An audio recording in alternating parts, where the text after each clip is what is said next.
appellate jurisdiction on appeal from the Court of Appeal of Guyana, hearing of appeal and cross appeal in GYCV number 2 of 2023 between Maurice Arjoon and the New Building Society and others. The members of this morning's panel are Mr. Justice Saunders, President and the presiding judge. Good morning, Counsel. Madam Justice Rajnath. Good morning, everyone. Mr. Justice Barrow. Good morning, all. Mr. Justice Burgess. Good morning, Counsel. And Mr. Justice Jamadar. Good morning, everyone. May we have the appearances, please? Thank you. If it pleases Your Honors, very good morning to you. I am Edward A. Laku, SC, appearing for the appellant in the appeal and the respondent in the cross appeal. And associated with me, Your Honors, are Mrs. C.V. Satram, attorney at law, Miss Elna Laku, attorney at law, and Mr. Ron Motilal, attorney at law. Yes, thank you. The respondents. A very good morning, Your Honors.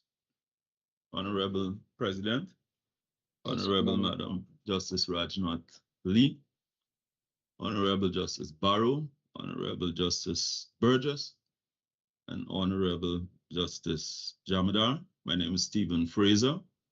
Appearing with me are my co-counsel, Tani Husty, Pauline Chase, and Chantal Scott-Lal. Yes, good morning again, Counsel. Now, as I understand it, the respondents who have cross-appealed wish to submit to us that Mr. Arjoon was not wrongfully dismissed. Is that the case, Mr. Fraser? That's correct, Your Honor. Okay. But you are the respondents. So I was wondering what counsel thought of the notion that you should address us first, and then we hear from the appellants, and then you do a response. It would proceed in a little bit more logical manner, but it would also deprive the appellants of a right of reply. So I just wondered whether I could hear from you both on whether you had thoughts on that, because it just seemed to me a little awkward that we should hear Mr. Laku's thunder on the damages, and then we hear you on, well, wait, this man, damages doesn't come into the picture because this man was rightly dismissed. So do you have any thoughts on that? Did you think about it at all? Your Honor, speaking for the appellant and respondent in the cross appeal, we have no problem with whatever course the court deems fit to proceed, and we would be very happy to proceed in the manner which Your Honor deems appropriate. Okay, Mr. Fraser. Your Honor, I will yield to the court's wisdom. Yeah, okay, well then you go first.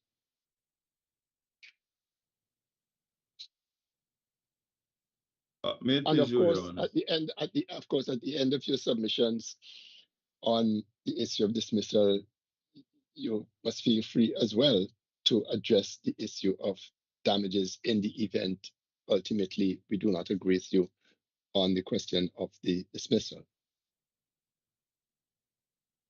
May it please you, Your Honors. If I may briefly outline the facts which have led to the cross appeal, but more importantly, outline the facts that led to this dispute in the first place. I find it convenient, Your Honors, and I hope that it will attract Your Honor's attention to sort of subdivide the sequence of events into a few categories. At the beginning, or in the beginning, Your Honors, the appellant, Mr. Maurice Arjoon, was first employed by the New Building Society on the 1st of December, 1977. At the time of his employment, he was entitled to, and did in fact, join the New Building Society's pension scheme. The pension scheme was created by trust deed dated the 31st of July, 1967, and that can be found at pages 668 to 676 of the record. I rather suspect that at that time, the rules of the pension scheme were introduced. However, the copy that is in evidence is a copy that was updated to the 28th of January, 1969. Your Honors, the rules of the pension scheme can be found at pages 688 to 697 of the record. The trust deed and rules, as updated or amended, were then supplemented by a deed dated the 3rd of October, 1969, and further supplemented by deed of appointment dated the 3rd of October, 1973. So that was the state of his, or of the pension documents as of the date that Mr. Arjoon joined the New Building Society. Having joined, Your Honor, he steadily progressed through the ranks, and eventually, on the 21st of February, 2002, he was appointed to the position of Director Secretary. That contract, Your Honors, can be found at pages 586 to 587 of the record. There are a number of relevant provisions in that contract, and I would like to highlight, Your Honors, in particular, clause 7 of the contract, which provides that the employee is to serve faithfully and diligently and comply with all rules and regulations and conform to all orders. That can be found at page 586 of the record. And clause 8 of the record, which provides that he's not to divulge any transaction or information without the consent of the New Building Society. Clause 12 of the Agreement of Employment, which can be found at page 587 of the record, provided for dismissal. The dismissal is either on notice or payment in lieu of notice, or dismissal or summary dismissal in case of gross misconduct. That was the state of play, Your Honors, until the 31st of October, 2006. On the 31st of October, 2006, apparently Mr. Chase, Mr. Compton Chase, I am assured by Ms. Pauline Chase that there is no relation. Apparently Mr. Compton Chase attended the New Building Society and presented his power of attorney and other credentials to make a withdrawal from the account of Miss Baby Khan. I expect my friend Mr. Loku will go into that in detail. Nonetheless, the appellant was involved at that time in that ultimately he had to approve the transaction. The transaction, I believe, was approved on October 31st, and the first withdrawal was made from Ms. Khan's account on the 1st of November. There was a second withdrawal later in November. And then there was a final withdrawal in which the account was closed. Your Honors, through the evidence as to what happened during that period, you'll see a recurrent theme that this withdrawal was done by Mr. Chase with a power of attorney. There was no pass book.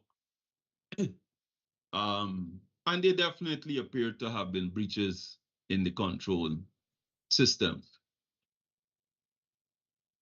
Your Honors, when the account had been closed, or after the account was closed, one Mr. Safi, that name may not be familiar to the panel, but I think it's a very common name in Guyana. They're so infamous. One Mr. Safi attended the New Building Society with the very passbook in respect of which should have been presented when this series of transactions had occurred. And he left it there very innocuously to have it updated. He returned for it on the 19th of January. Took it away. I don't believe that there was any fracas or anything at the time that he took it away, which may or may not be important. But apparently he went to the CIOG, his religious leader's place perhaps, and by the 21st of January, the appellant was officially apprised that there was a complaint. Of course, the nature of the complaint is very determinative of the events that took place thereafter. The complaint was that the sums which were withdrawn between the 1st of November and the 8th of December, which amounted to the total sum of approximately 69 million, was withdrawn without the authority of the holder of the account, Ms. Bibi Khan. The appellant immediately commissioned an investigation which comprised of himself, the operations manager, Mr. Vincent, I think his name is, the internal auditor, Mr. Rajaram. All of these persons, except for Mr. Rajaram, were players and participated in the very transactions that led up to the unauthorized or the alleged unauthorized withdrawals. It's like putting a cat to watch milk, I suppose, you would say. The investigation, Your Honors, largely, I would have to say, appeared, if we were to take the evidence of the appellant, to have been completed by the end of January. So we're talking about something that is reported on the 22nd of January, and by the 31st of January, the investigation seemed to have been completed. Thereafter, however, there were a number of meetings. Mr. President, just remind me the year again, the year when the monies were withdrawn. 2006, Honorable President. Yes. 2006, between the 1st of November and the 8th of December. And the account was closed on the 8th of December. Thank you for that, Your Honor. If I may mention, immediately preceding the closure of the account, on the 8th of December in order to pay out the sum of money to close the account and the evidences, of course, to pay whatever other withdrawals they had to pay that day. The New Building Society encashed treasury bills to the extent of 100 or 150 million, a very large sum. But that encashment of treasury bills was done immediately before or the day before the closure of the account. Now, if I may get back to the sequence, Your Honors, after, depending on the evidence that we take, all of this or all of the documentation in relation to the transactions were gathered, a number of steps were taken by the board and management to tighten up the systems, I suppose, in an effort to ensure that a similar occurrence did not happen again. It appears, Your Honors, although no document was tendered, but it appears that it was accepted by all that Jack Ali and Sons, you'll find it in the record as Josh Ali and Sons, but I think that's an error because the name of the accounting company is Jack Ali. Jack Ali, who were well-known auditors and accountants in Guyana, were involved or asked to do some sort of report or analysis. It is not before the court, so we do not know, in respect of the improvement in the systems.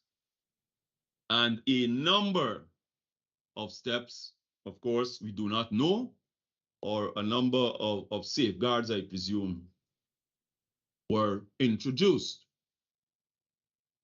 As a result of the occurrences, Your Honor, it appears that in addition to Jack Ali's report, there were at least 2 other reports.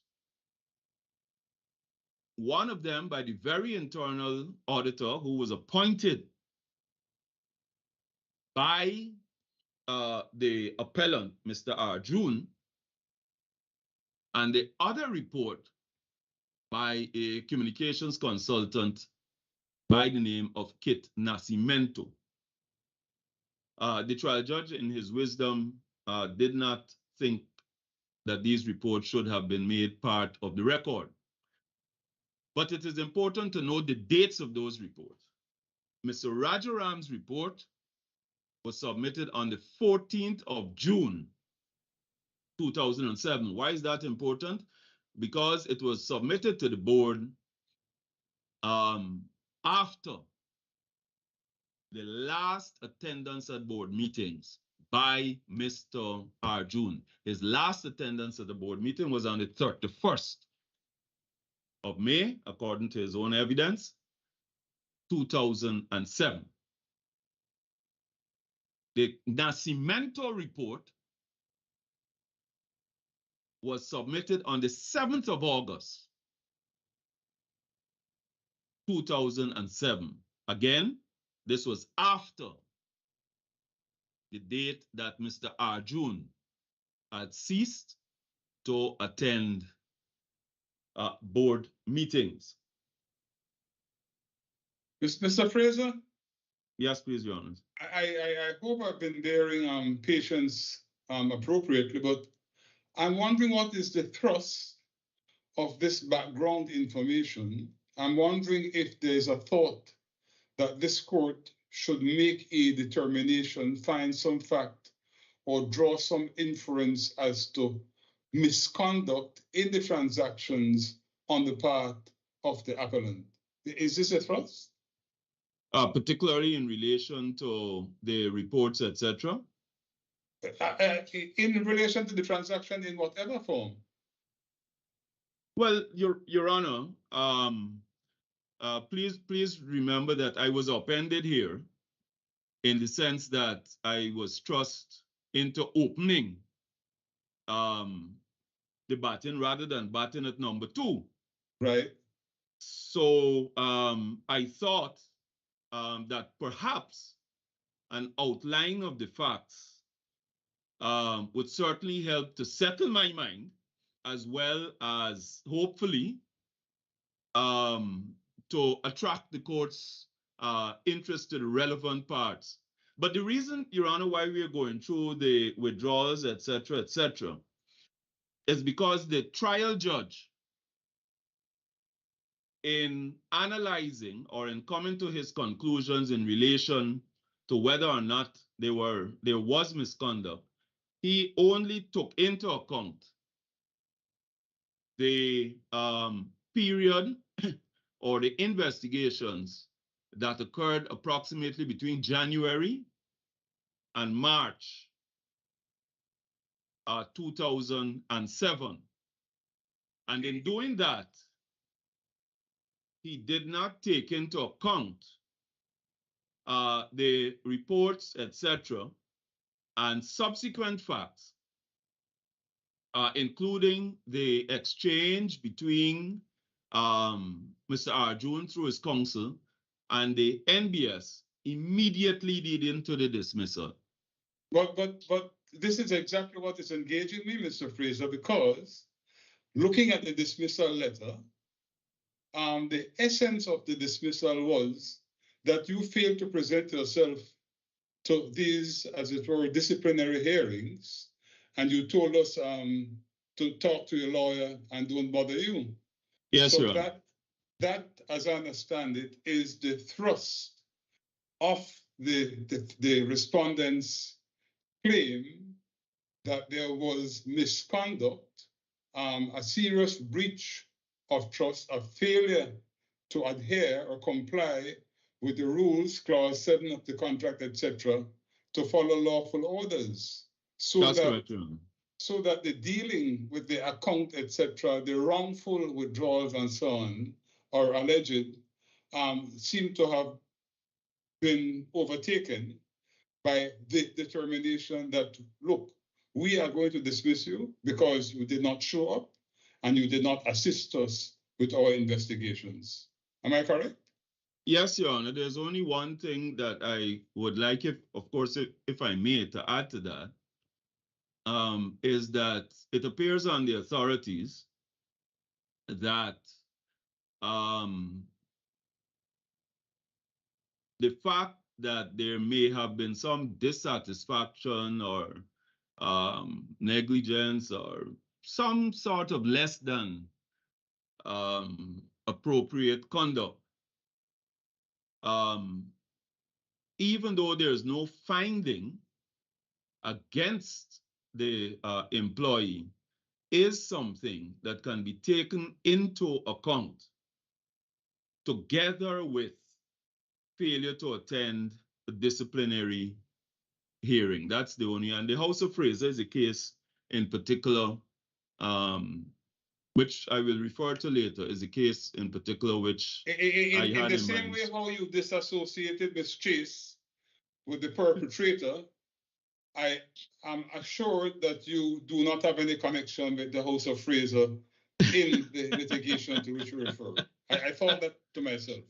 Well, in the era of reparations, I may have, and I don't know.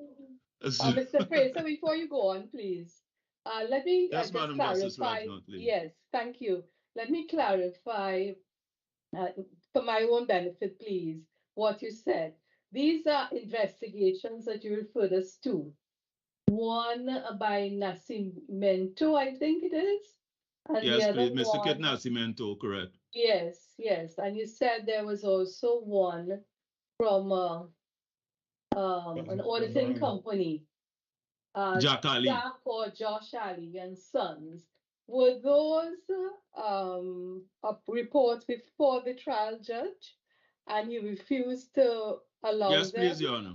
And he refused to allow them in, or is it that those matters were before the trial judge and were made part of the record? I'm not quite. Your Honor, in Guyana, we have a terminology called tendered for ID only. I do not think that that's a very common term in other parts of the Caribbean. But from my understanding, these reports, but not their content, were presented to the trial judge, and the trial judge refused to admit them. So for our purposes, we are merely referring to the fact that they were presented at dates after the appellant had left, and of course, were considered by the board in the absence of Mr. Arjoon. When you say before, after the, sorry, before the appellant had, after the appellant had left, you're not talking about when he was terminated. You're talking about when he stopped going to the board meeting. Yes. Okay. Yes. Stopped Yes. Attending board meetings, or was asked to stop attending board meetings, because the day immediately after the 1st of June, I believe that he was charged and asked to go on, I suppose you would call it, administrative leave. So his last attendance at the board meeting. And we're making this point just to emphasize. Before you go on, Mr. Fraser, what was the date he was sent on administrative leave? On the 1st of June, 2007, and then he was interdicted from duty. Same date or a different date? On the 12th. Thank you. Sorry, Mr. Fraser. Yes, please, Your Honor. Yes, I was grateful that to my brother, Justice Barrow, for intervening at the point in time he intervened, because I'm not certain where your narrative is taking us. Are you saying that the trial judge took into consideration things that he shouldn't have? Are you saying that he didn't take into consideration things that he should have? Are you questioning the evidence gathering process of the trial judge, and therefore you're saying that his determination was wrong? I'm not certain where we are heading at this point in time, and perhaps it's just me. Thank you. You could perhaps help me. Oh, well, Your Honors, I suppose if we were to encapsulate the findings or the facts on which the trial judge made any findings, they were all in relation to the investigations that were carried out by Mr. Arjoon between January and at the latest March.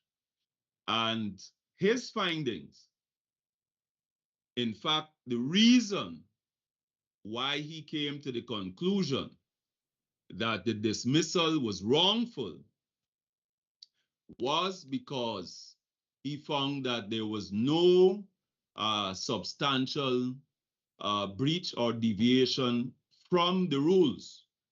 The basis on which he came to that conclusion, and this is according to him, and this was also adopted by the Court of Appeal in the decision which we got, or which was filed either yesterday or this morning, was that since the New Building Society sought to strengthen the systems, it meant, therefore, that the appellant was not culpable of any misconduct. That was the entire basis of his decision.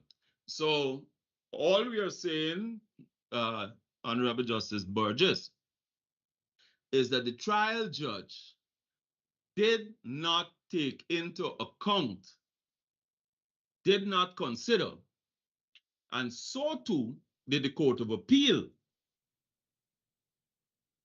the events that actually led.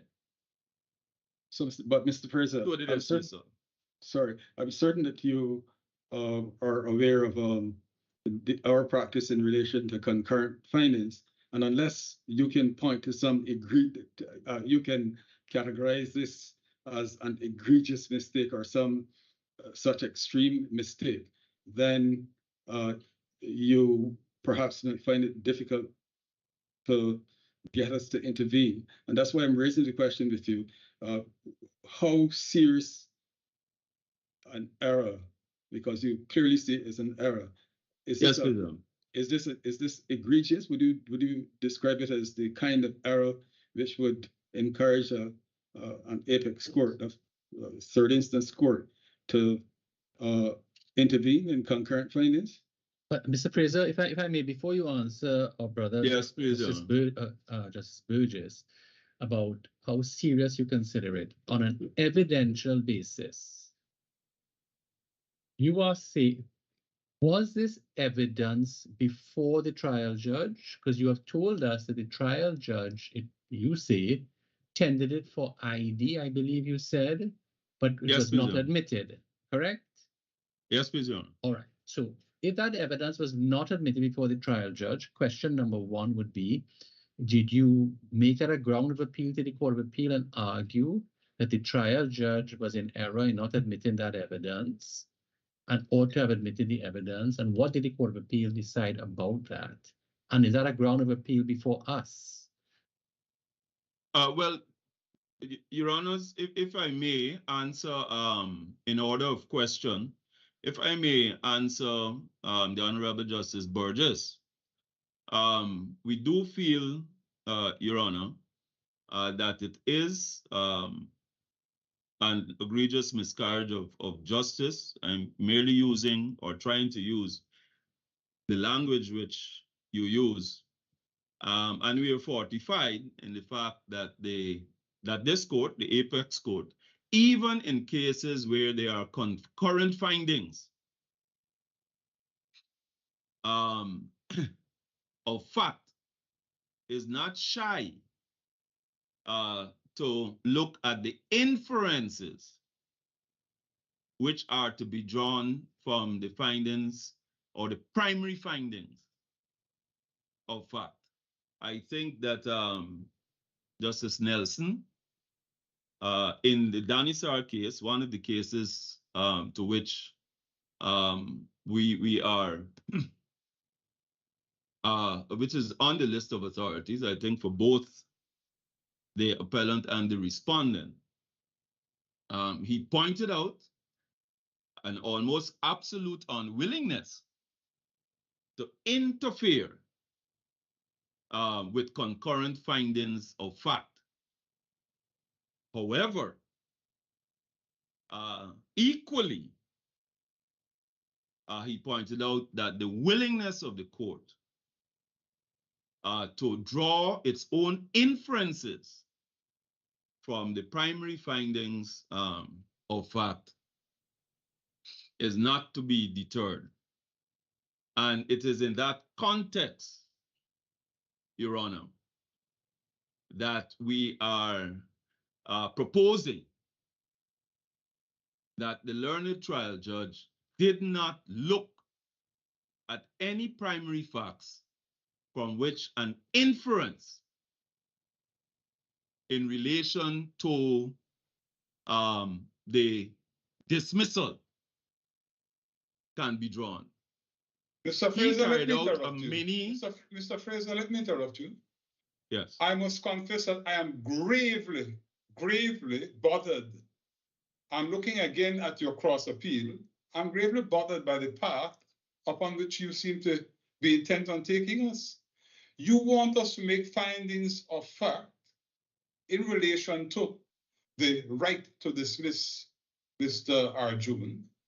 I look at your cross appeal. The grounds of appeal are the court erred in law and in fact when they failed to find that the appellant was properly dismissed. You make no complaint that the High Court failed to admit relevant evidence and failed to give proper consideration to this evidence, etc., etc. I mean, I really am deeply disturbed that we seem to be going on this path. Your Honor, I only ask you to bear with me the fact that I was going through the facts of the case. That's the. Sorry, is it an hour you have? It's an hour you have? Is it an hour for submissions that you have? Well, I had. Yeah, and the I question had. is why from I had. 10 minutes ago, you have us engaged on this question as to whether he was dismissed on the basis of evidence which was not before the court or ought to have been before the court, etc. I mean, why are you taking us there? Only in answer to the questions, Your Honor. Like, for instance, if I do not answer Justice Jamadar in relation to his question, I would not want to be considered as being disrespectful. That's the only reason why I suppose we're still on this, Your Honor. Justice Jamadar, should I answer or may I proceed? Well, Justice Barrow has raised the very same question. Except he's gone further. He has brought to your attention your grounds of appeal before us. Yes, please, Your Honor. So you can respond to Justice Barrow. He is yes, senior. please, Your Honor. But let me make it, let me just say, Your Honor, we're not relying on the contents of any of the reports in this matter, just for the fact of the date on which they were made. After those reports, Your Honor, were submitted, a sequence of events occurred. Or let me just backtrack. Before the reports were submitted, Mr. Fraser, you've not answered. Mr. Fraser, you've not answered Justice Barrow about your grounds of appeal. You know, have you, in your grounds of appeal, complained that the High Court or the Court of Appeal did not draw proper inferences from the primary facts before them? Those were not the exact terms, Your Honor. But I do think in your written submissions, have you raised that? Yes, please, Your Honor. Yeah, okay. Yes, please, Your Honor. We'll certainly raise it in our written submissions, Your Honor. Mr. Fraser, please tell me where. I have them right before me. In the written submissions? Yes. If you just give me a second, please, Your Honor. If I were to bring them up. You begin at paragraph 34, page 1608 of the record.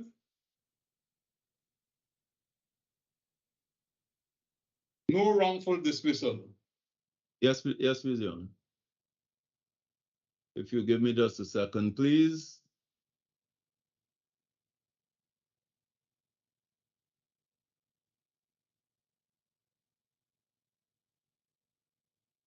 This is, I think we mentioned the case of Campbell and Orang, please, Your Honor.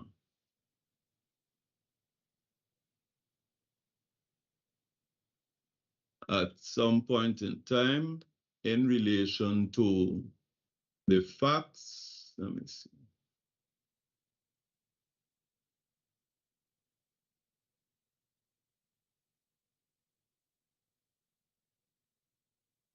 Mr. Fraser, perhaps this would be inferences from the facts, please, Your Honor. And this would be at page 1734 of the record. Your written submissions, Mr. Fraser, you said you mentioned it in your written submissions. That's what you just told my brother. I took you to your written submissions. Show me where in said written submissions you mentioned this. About the inferences from the facts, Your Honor? Right. Right. So at page 1734 of the record, there's a subhead there, inferences from the facts. Sorry. Yes. 1734 is of the CCJ record? Of the CCJ record, Your Honor. All page references are of the CCJ record. The findings of the trial judge relating to misconduct adopted by the Court of Appeal were largely related to facts attested to have occurred between 2006 and March 2007. Mr. Fraser, those are your submissions in reply. Yes, please, Your Honor. Thank you. I have them. Yes, please, Your Honor. And the principles regarding findings of fact are set out by the CCJ in Campbell and Orang, etc. We also refer to DATEC electronic holdings. But Justice Nelson, in the Danisar case, which is closer to ours, also deals with the approach of the court to the findings of facts. Your Honors, I think we were at 41 minutes almost. And so I would be happy if I could be given a break. Okay, well, I think you need to cut to the chase. Yes. Why do you say this man was rightly dismissed? What are the inferences that the court should have drawn that it did not draw? Your Honor, the appellant, after the incidents of the withdrawals, etc., he was called, he was written to, and asked to attend to a meeting in June. The letter which addressed him called upon him, indicating that an investigation had been carried out, and it called upon him or invited him to a meeting to show cause why he should not be disciplined or dismissed. The reaction, the date was set for the meeting. The reaction was that the appellant went to court in an effort to seek an injunction to stop the meeting being held. Apparently, notwithstanding the fact that he may not have been successful, out of deference to the court, no meeting proceeded. After the initial skirmish with the court had been overcome, the first respondent... Just a minute. Are you giving us narrative, or are you indicating reasons why you think he was rightly dismissed, or both? I'm giving the reasons why we think he was rightly dismissed, please, Your Honor. Okay. But it's just against the background. Yes, go ahead. Yes, please, Your Honor. So then on the 14th of August, sorry, on the 7th of August, he was again invited. And when he was invited this time, he had his attorney respond, asking for particulars. When the attorney responded, or when the attorney wrote to the NBS, we see evidence of a response, but there is none on file. And then the attorney advised. Sorry. You say his attorney responded asking for particulars. Are you saying particulars were sent? No particulars were sent. No, I thought you said you saw evidence of a response, but none are on file. What's that referring to?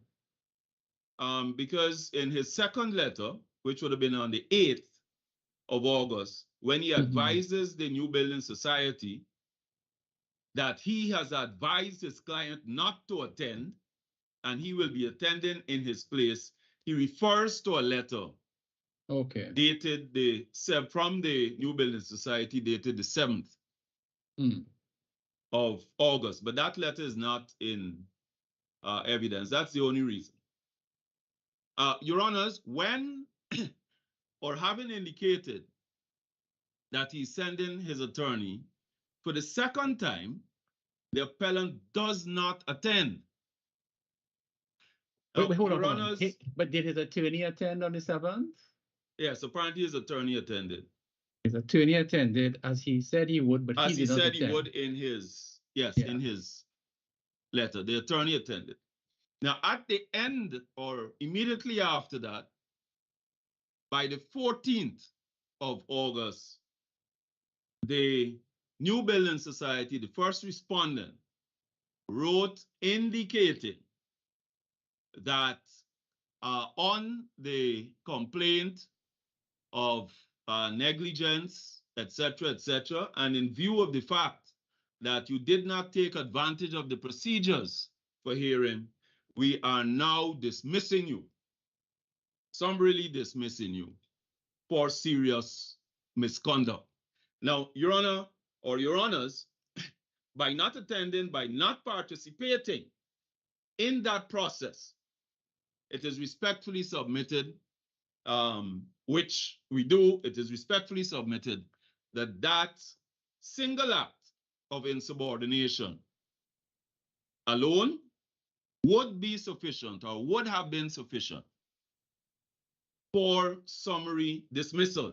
I think that both the authorities, Your Honor, or I think the authorities as well as the dicta on it, and the text on it, we have a text which seems to have been referred to in other cases arising from the CCJ, all recognize the fact that where the conduct of an employee is such that it makes the continuation of the employment untenable, then an employer is entitled to dismiss him.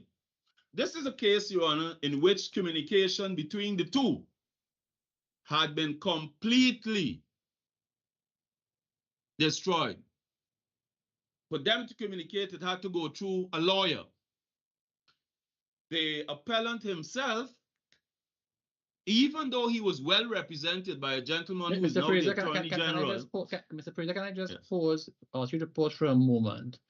You say that that was because the continuation of employment was untenable, you can dismiss. But earlier you had told us that the ground for dismissal was gross misconduct, right?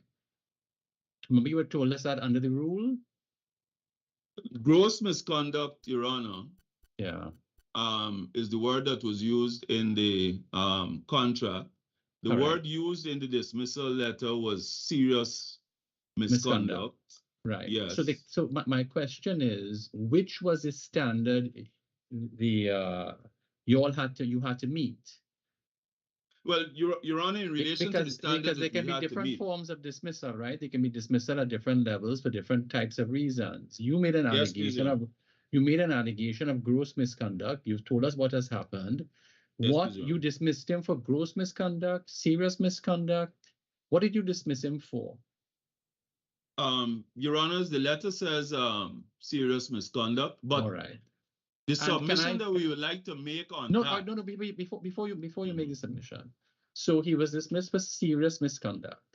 Yes, and is it then that the single act of insubordination in not attending, which you say was sufficient for the summary dismissal, that single act of insubordination for not attending in the context constituted, in your opinion, serious misconduct sufficient for summary dismissal? Is that what you're saying to us? Yes, please, Your Honor. All right, so can I ask one more question? Is that serious misconduct as defined in the Act? What do we turn to discover what is the working definition of serious misconduct for this purpose? If I may refer you to the Act, please, Your Honor, Section 2. Yeah. The definitional section. No, I'm aware of that. I don't need to look at the section. I'm just trying to ask you, is it that we are to locate the definition? You've just said that the single act of insubordination and not attending is sufficient as serious misconduct for summary dismissal, correct? Yes, please, Your Honor. That's the essence of your submission. Fair enough. That's what was written in the dismissal letter. Agreed? Yes. All right. Yes, please, Your Honor. So the simple question I'm asking you is, are we as a court to review this case by looking at the definition of serious misconduct as contained in the Act? No, please, Your Honor. No. Okay. Tell us what. Tell us what it is and where do we find it. The thrust of our submission here is that the common question, whether serious, gross, or else just insufficient cause, the common question was whether the conduct of the claimant, plaintiff, in this case, appellant, was sufficient to be considered a breach, a repudiatory breach of contract. And this is on on ordinary contract principles. Because are those principles at variance with the notion that his contract stipulated that he could only be dismissed for gross misconduct? Respectfully submitted, no, Your Honor, because gross misconduct warranting summary dismissal has the same common foundation. That is, that the conduct must amount to a repudiatory breach such as would entitle an employer to accept that repudiatory breach. So you dismissed him in keeping with his contractual entitlement only to be dismissed for gross misconduct. And the particulars yes, please, of Your that Honor, gross misconduct. The facts on which we rely respectfully, we submit, constitute. And why do you say the trial judge, in what respects do the trial judge and the Court of Appeal fall short in agreeing with you that what happened here did not amount to gross misconduct?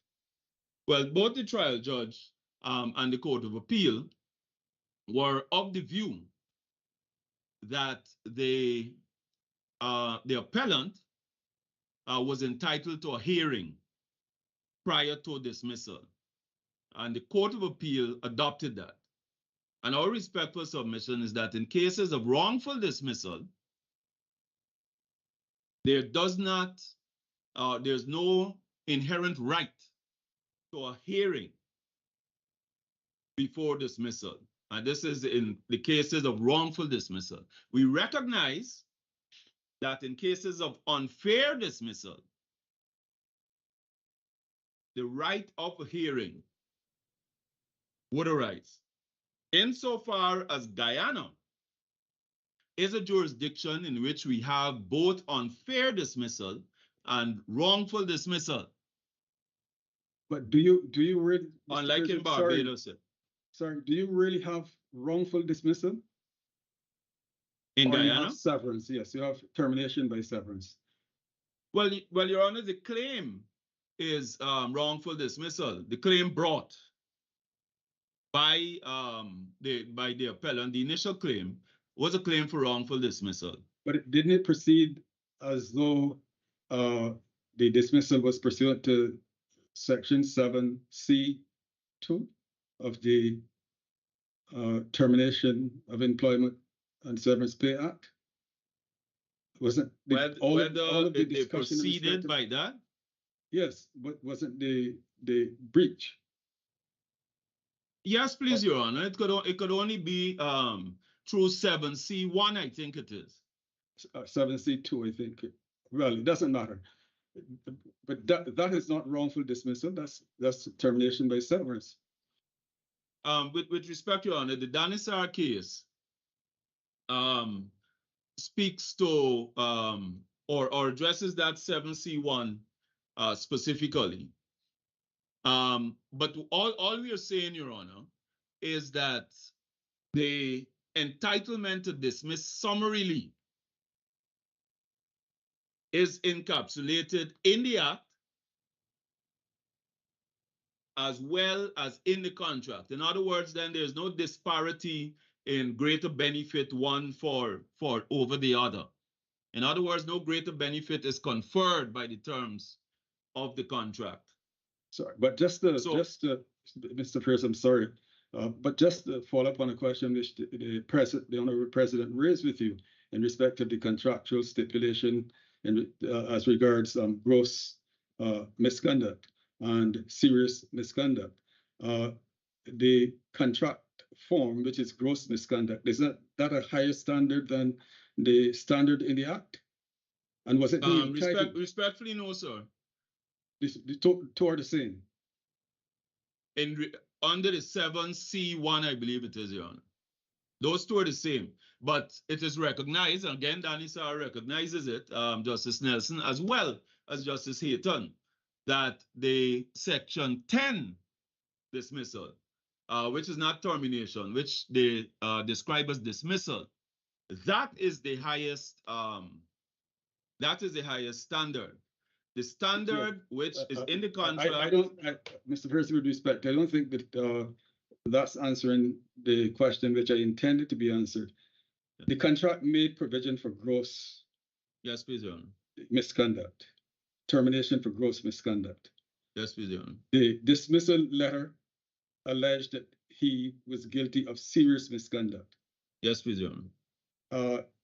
Normally, that would be not a ground, given that the Act says that the higher standard, which is the standard in the contract, is the one which should govern the situation. So, yes, please.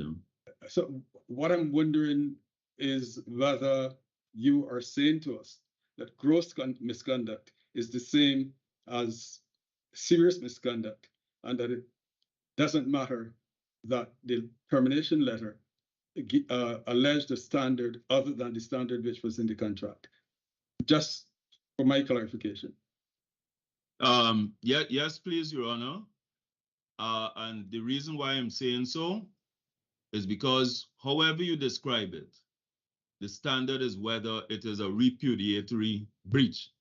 And I do believe, Your Honor, that the distinction that we make is that in the United Kingdom, there is a set of rules which sets out what particular conduct this will be considered as gross misconduct, serious misconduct, etc. We do not have that. We only have the common law standard. And the common law standard, repudiatory breach, is just one standard. And it is for that reason, respectfully, that we say serious misconduct, gross misconduct, as well as good and sufficient cause under 7C1, all are the same standard regardless of how they are or they may be described. If it is that in a letter,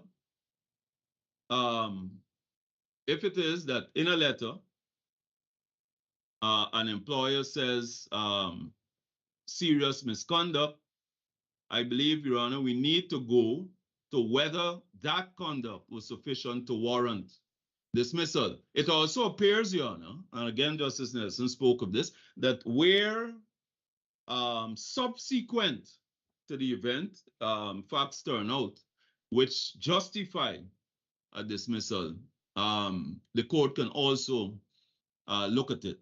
So whether gross, serious, it is respectfully submitted, Your Honors, that the court could look, and the court is free to infer, seeing that there are no inferences drawn by the trial judge in relation to this behavior, because he deprived himself, of course, of the chance. The court can look at this and come to the conclusion, make its own inferences that the conduct was in fact repudiatory. And once repudiatory, respectfully, it does not matter whether it is described in the letter as gross, serious, or good and sufficient cause. All of them entitle the employer to dismiss summarily if there is repudiatory breach. Yeah, Mr. Percy, I don't want to prolong this, and perhaps I shouldn't even mention this, but you make constant reference to the Guyana Sugar Corporation and Danny Sarr. Yes. But as I remember it, there was no discussion of a distinction between serious misconduct and gross misconduct in that case. That case didn't even come close to those two categorizations, as I remember it, but I may be wrong. And No, you Your don't Honor, have to- you're perfectly right. Yeah, you don't have to answer that question, but I'm just saying that that we as a court would have to note that Danny Sorry is on a totally different discussion. I was only mentioning it from the point of view, Your Honor, that under 7C1, the court recognized the fact that summary dismissal or the employer could be summarily dismissed, and that it was the common law standard, which was repudiatory breach. And it is for that reason I then went on to submit that it is the same standard for both serious and gross misconduct. That is the only context in which I mention the Danisar case. I do not mention it to indicate that gross and serious are the same, only to indicate that in all three, including the statutory provision for summary dismissal, 7C1, the test is the same, fundamental breach. And in section 2 of the of TESPA, the serious misconduct is separately defined to encapsulate the same thought. So, and serious misconduct in section 2 as defined provides that it is conduct such as would entitle, or similar words, an employer to dismiss. So, Mr. Fraser, the working definition, just to close off this piece, I think, the working definition for you for a repudiatory breach that justifies summary dismissal, your common law standard, is aligned with the definition in the Act of serious misconduct, which says, just to be clear, misconduct that is such that the employer cannot reasonably be expected to take any course other than to terminate the employment of the employee. That's correct. So that you are saying that that definition of serious misconduct in the Act is the equivalent working definition for a repudiatory breach that justifies summary dismissal, whether at common law or under the Act. And yes, please, Your Honor. And I refer to Neary against it. I would add, and irrespective of what the precise terms of his own contract of employment indicated, because, of course, in his contract of employment, it said that he could only be dismissed in this manner for gross misconduct. So I add that rider to what Justice Jamada has just said. And if I could summarize it again, your submission is that irrespective of his contract of employment, what is set out here as the definition of serious misconduct, if he engages in a course of conduct that meets that definition, then he can be summarily dismissed. And in this case, he met that standard because he neglected or failed to attend 2 board meetings to which he had been invited. Is that a succinct summary of your submissions? Except that he had been invited, Your Honors, for a hearing to discuss the allegations of him. And in the second case, first case he went to court, the second case he did. But Your Honor, he had his lawyer attend. But Your Honor, I'd also like to refer to the case of Neary against the Dean of Westminster, 1999, IRLR, page 288, which has the common law, or has a good statement of the common law standard of conduct which justifies summary dismissal. It is in the submissions or written submissions, but can be found at paragraph 22, the judgment of Lord John C. of Kulichettle. Okay. So, yes, continue. No, please, Your Honor. Yeah, I was just. Go ahead. Yes, Mr. Your Honor. I just wanted also to emphasize that under our act, according to, and again, it comes out in Danisar, under our act, they, or an employer under section 7C1 always had the right to dismiss, to summarily dismiss an employee for good and sufficient cause. And I refer Your Honors respectfully to paragraph 35 of the judgment of Justice Hayton. The importance of that, Your Honor, is that, and Justice Hayton goes through the history of the legislation. The importance of that is that when our Termination of Employment or Severance Pay Act was amended in 1999, a person who is employed for good and sufficient cause could no longer claim a right of severance. So that in addition to the question, or in addition to the preserved right for dismissal without cause, and or for good and sufficient reason, which respectfully, Justice Reynolds, in his judgment, I think he set out the law governing the right to dismiss for good and sufficient cause at common law. But which case is this? The same case?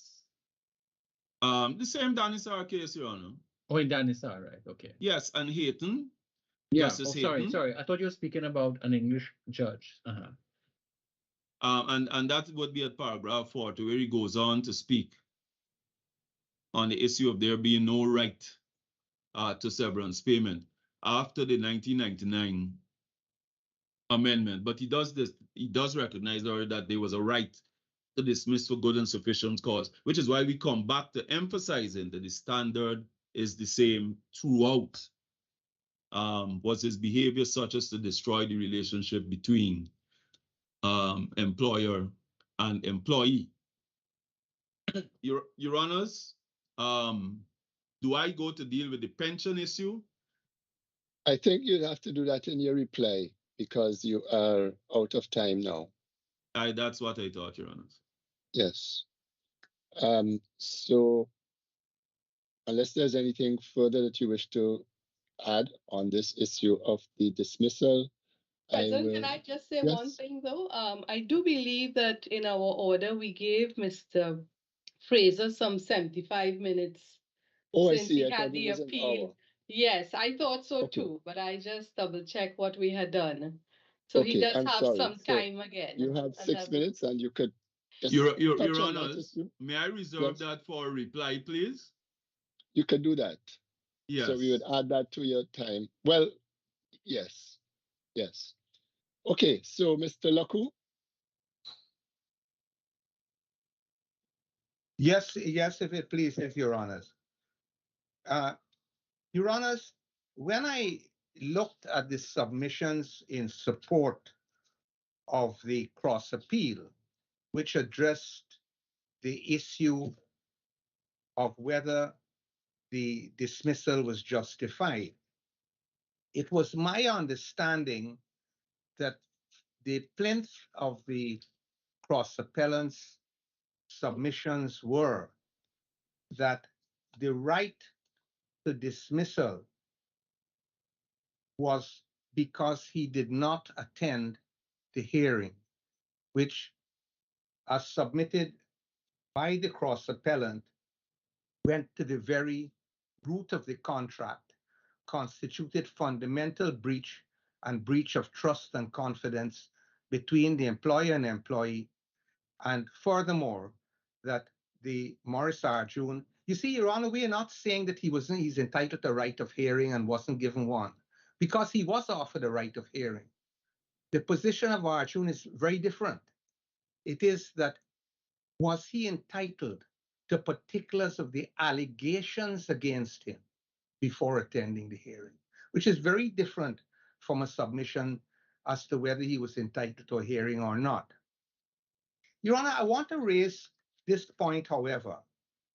When you look at the letter of dismissal, Exhibit A, I am concerned whether the reason for his dismissal was that he did not attend the hearing or was for other reasons, because on a literal reading of that letter of dismissal, it would seem to me that the reason for they did mention he didn't attend the hearing. That was mentioned in the body of the letter. But the reason for the dismissal did not seem to be because he did not attend the hearing, but because of serious misconduct arising out of fraud, dereliction of duty, negligence. And that, Your Honor, seems to be supported by the evidence of C. Paul Norine at page 524 of the record. Now, C. Paul Norine was a director. He's the head of one of the largest trade unions in Guyana, GAU, and he was a director of the society at the time.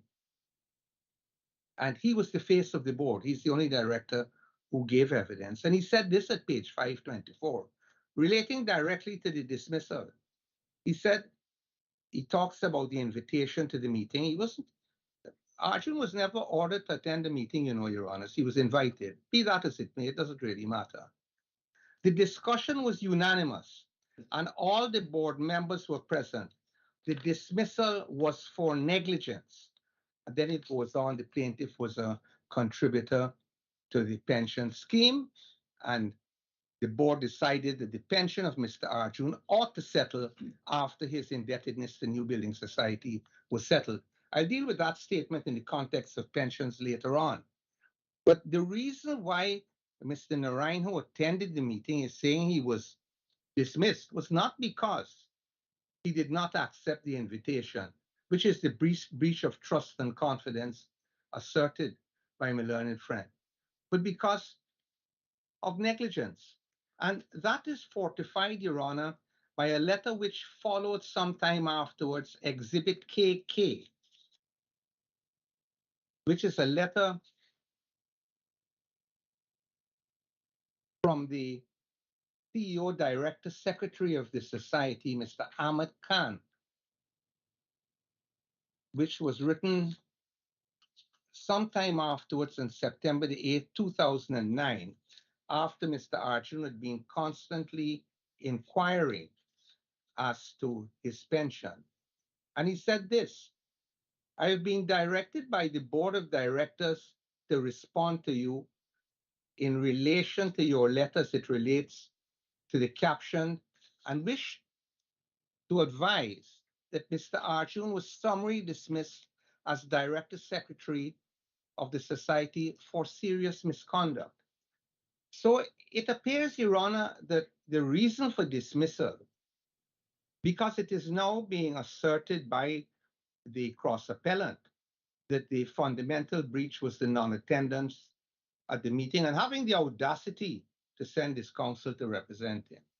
That was the fundamental breach. But it seems, Your Honor, that on a literal reading of the letter of dismissal and the evidence of C. Paul Norine and Exhibit KK all read together, that it is apparent that the reason for dismissal wasn't at all for not attending the meeting, but for serious misconduct.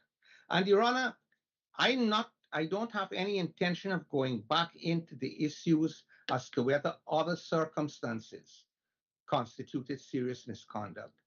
There is overwhelming evidence in this case that Arjoon followed every practice and procedure. There is overwhelming evidence that the inquiries of their own internal auditor found he was not guilty of any failure to follow procedures.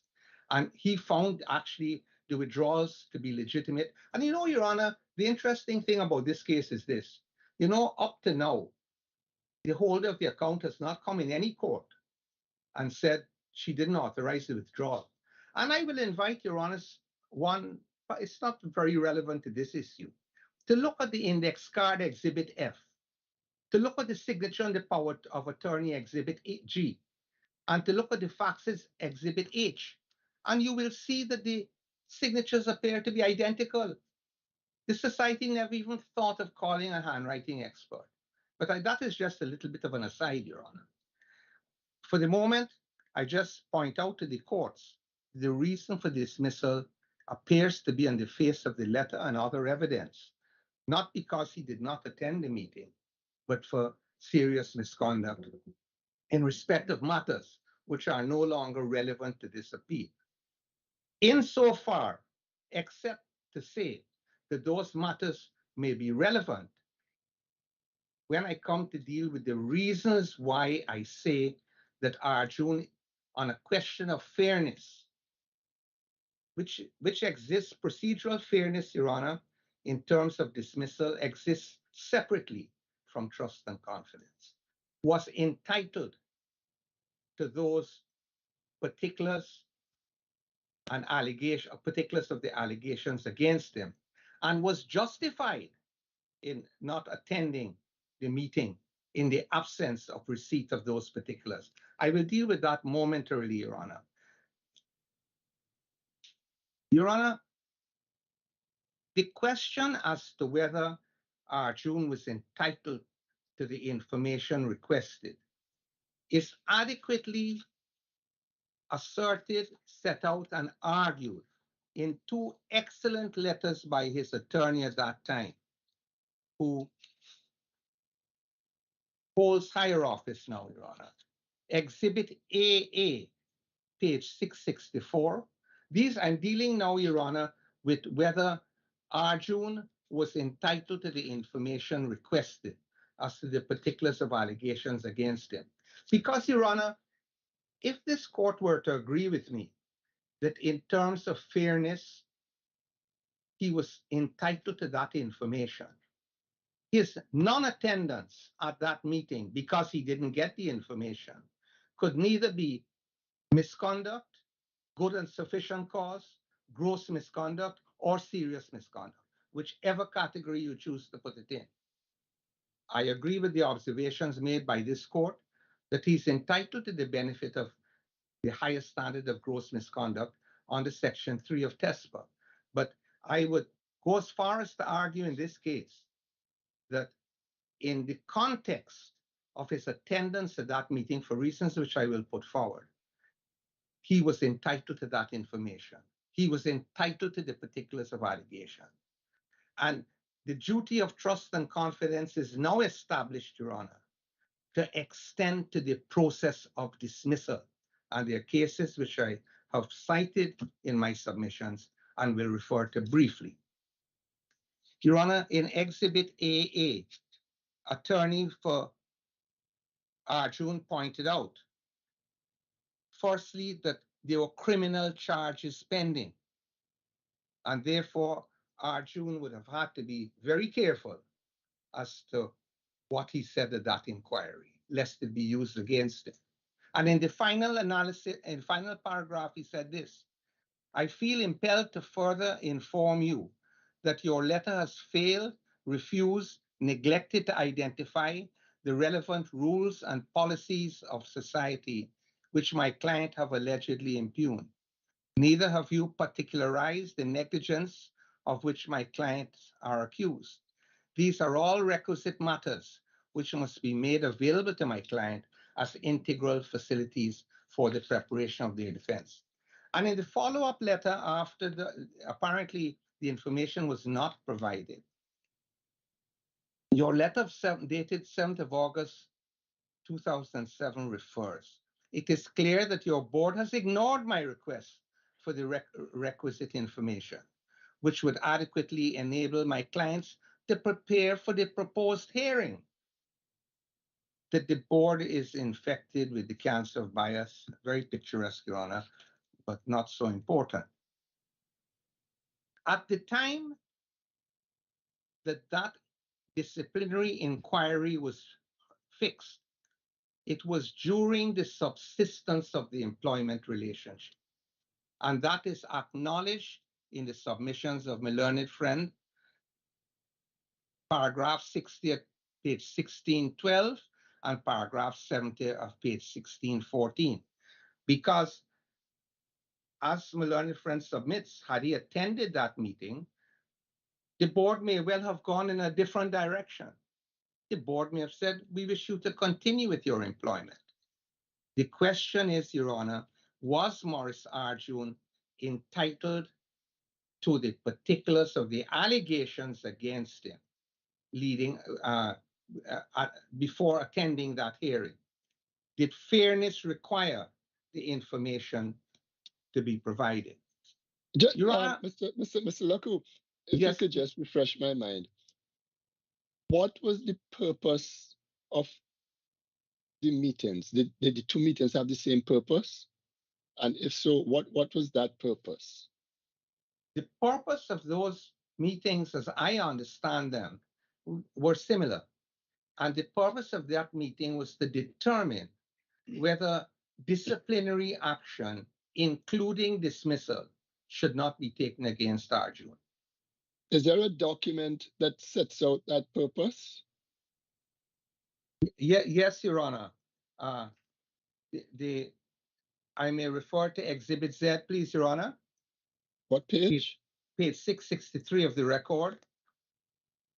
Dear Mr. Arjoon, we refer to our letter of 12th of June 2007, in which the Board of Directors of the Society invited you to a hearing to explain why serious disciplinary action, including dismissal, should not be taken against you for the following offenses: failure to observe the rules and policies of the Society as they relate to the several withdrawals which took place from the savings account number S&P 4745 in the name of Bibi Shamila Khan, gross negligence resulting in the loss of funds as a member in excess of $69 million, which amounts to serious misconduct. We now invite you to meet with members of the board on Wednesday, August the 8th at 1400 hours. Okay. Your Honor, The difference, Mr. Luku, between the eponymous House of Fraser case and this situation is that in House of Fraser, the employee was being invited to attend a meeting, the purpose of which was to investigate the loss of stock from the employer, the employee's participation in that loss, the fact that they were selling things which belonged to the employer from the employee's home, etc. So as I understand it, that was an investigation into what was taking place, and the employee could have provided assistance to the employer in determining what had taken place in relation to the stock. In this instance, as I understand it, the employer is saying, come here, we want to consider whether we should fire you for what we have determined were these things which was done. Is that correct? Yeah, absolutely correct, Your Honor. Exactly. It seems to me this is a very unfortunately worded letter, because it suggests to me that a finding has been made that he has been guilty of A and B, of these two things. And he is now being invited to discuss, well, that finding having been made, what are we going to do with you? I think Your Honor has read between the lines excellently. And if I may just come back to the House of Fraser case, I think Justice Barrow is entirely correct. In that House of Fraser case, there was strong evidence that the employee was involved in selling stolen goods through an eBay account, which was registered to her address. And during the course of the investigations, the very words used by the Honorable Justice Barrow, she gave inconsistent, suspicious, and unhelpful answers, which raised suspicion, and she failed to respond in suspicious circumstances. In other words, she was not cooperating. And here it is, that was a lady where all the stolen items had been sent to the house of Fraser, where Mr. Fraser no doubt shops. It's Harrods. That is one of the main house of Fraser stores, were all found at her house through her eBay account, and she was not cooperating. That's very different from the circumstances of the invitation in this case, Your Honor. And, Your Honor, if I may enumerate the factors which I consider entitled Mr. Arjoon to particulars of the allegations against him. All the investigations of Rajaram, who was the internal accountant, had been completed, and he gave evidence, Your Honor, that his role was to determine the legitimacy of the transaction. And in his testimony in the magistrate's court, he said he didn't find the transactions to be legitimate. And Your Honor will find that evidence from pages 460 to 464. I don't wish to go through it. Another witness, another employee, senior employee from the society, said that he had found that all the necessary procedures and transactions had been followed and done accordingly. Exhibit Q1 and Q2, page 643. Then, Your Honor, we had a period of time where the board exhibited full confidence in Arjoon at 5 board meetings. And I will come to where the trial judge addressed this issue in a moment. But those board meetings can be found at pages 549 and 550. And then we come to a very important circumstance, which my learned friend has not mentioned, which took place after the 1st of June. After the charges were instituted at the 1st of June, there is evidence that the board expressed belief in Arjoon's evidence, innocence. That's his own evidence, Arjoon's evidence. And he was sent on administrative leave with full benefits and promises, a full refund of legal fees. And that letter, the circumstances of that letter and what took place at that meeting was set out in Exhibit EE by Arjoon, 699 of the record. And what is significant is that the chairman replied by Exhibit FF on the 19th of July to that letter and did not put in issue any of the assertions made by Arjoon that the board had full confidence in his innocence.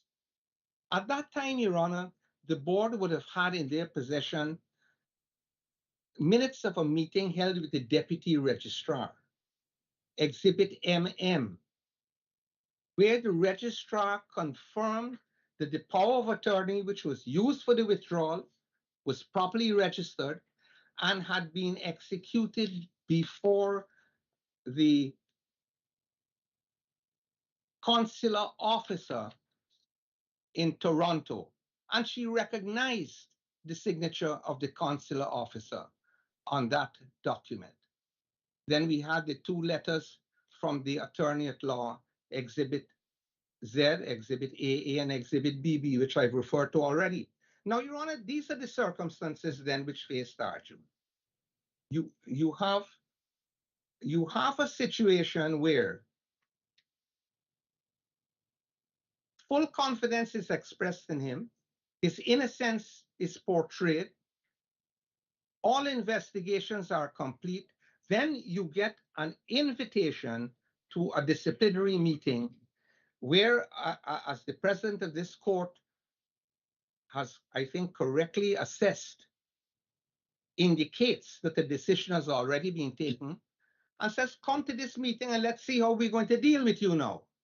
In those circumstances, Your Honor, is not Mr. Arjoon entitled to the particulars of the allegations, which must be new allegations because he's been cleared of everything else.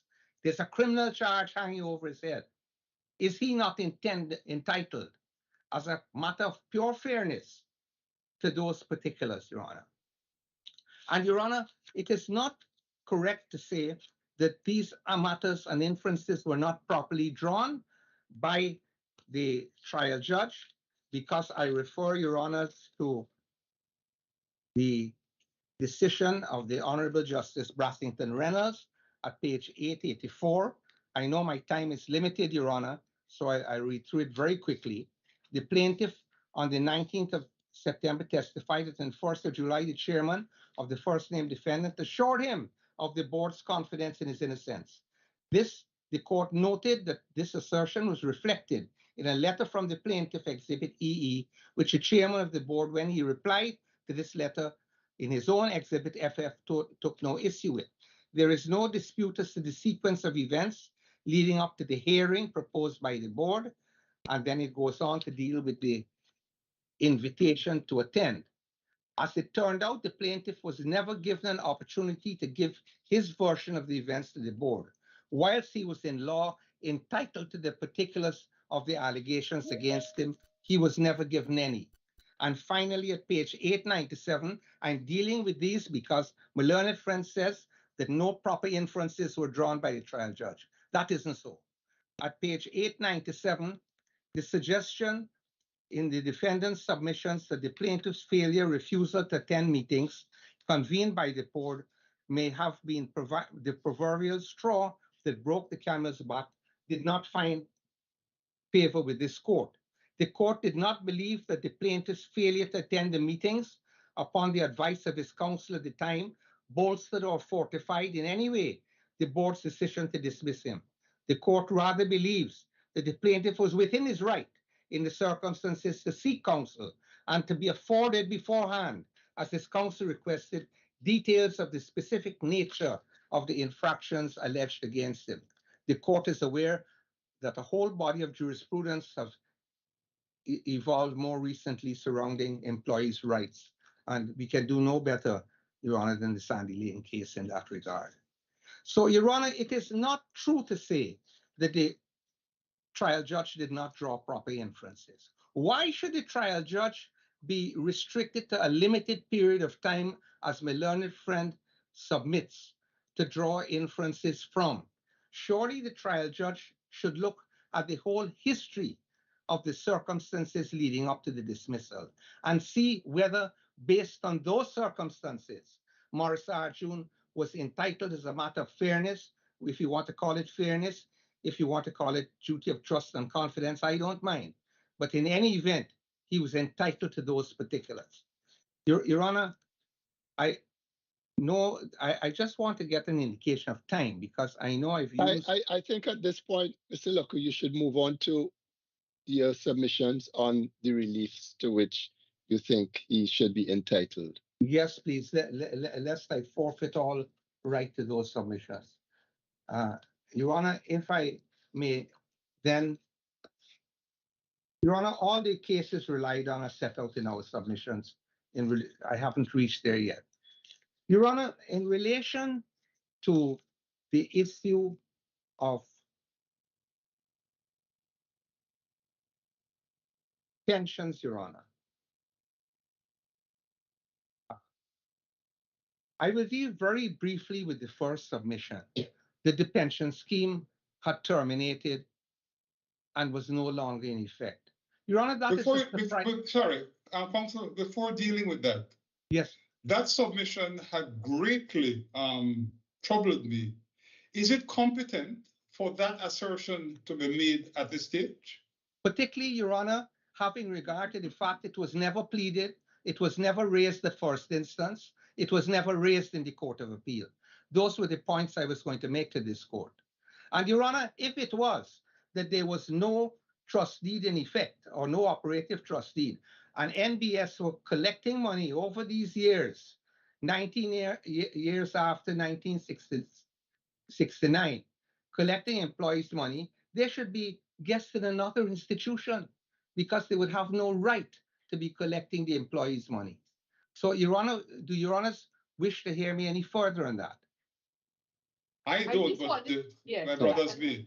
I just wanted to ask Mr. Luckoo, Trust Company Guyana Limited, what role did they play in the trial? They played no role, Your Honor. They filed no separate defense. They gave no evidence. They did not challenge Maurice Arjoon's calculations of his pension entitlement. They never asserted that Maurice Arjoon was not entitled to pension. And Your Honor, I will advert you to two pieces of evidence where the sole issue was. You see, this case was conducted on the basis that Maurice Arjoon was entitled to pension, but they counterclaimed, saying the society had suffered a loss because of Maurice Arjoon's negligence. That counterclaim was dismissed, and there is no appeal against that counterclaim being dismissed. So the whole case proceeded on the basis of that Maurice Arjoon was entitled to his pension, but we want to set out our losses against it. That was the manner in which the case was pleaded and the manner in which the case proceeded. Before you go further, was there any challenge as to the basis of the computation that he advanced? I know there was a...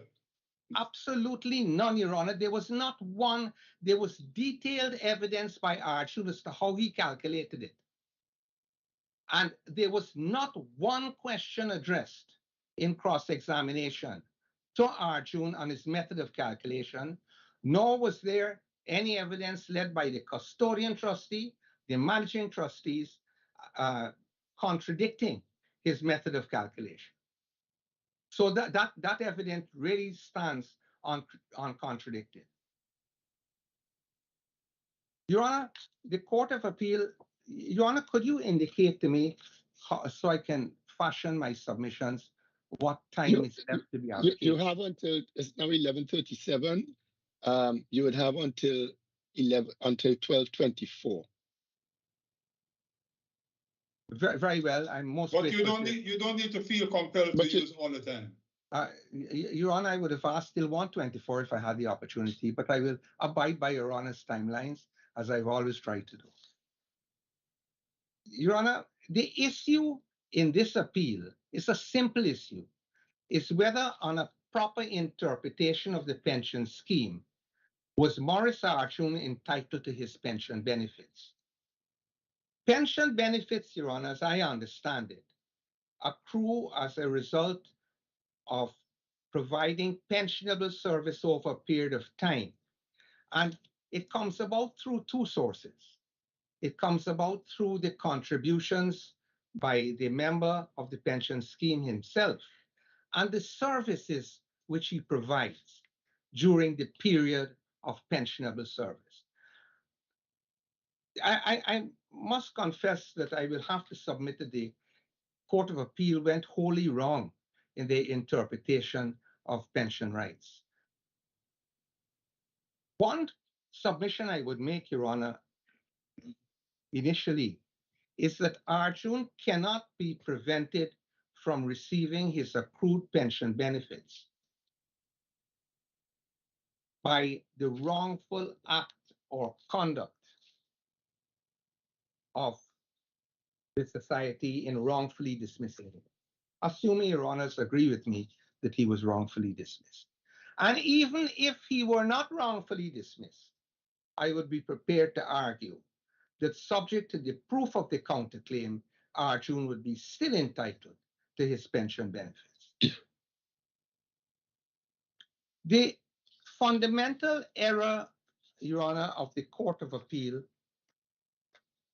is that the Court of Appeal determined that because employment of Arjoon had ceased, no pension benefits are payable to Maurice Arjoon. And that is set out in page 1043, 1043, lines 9 to 11.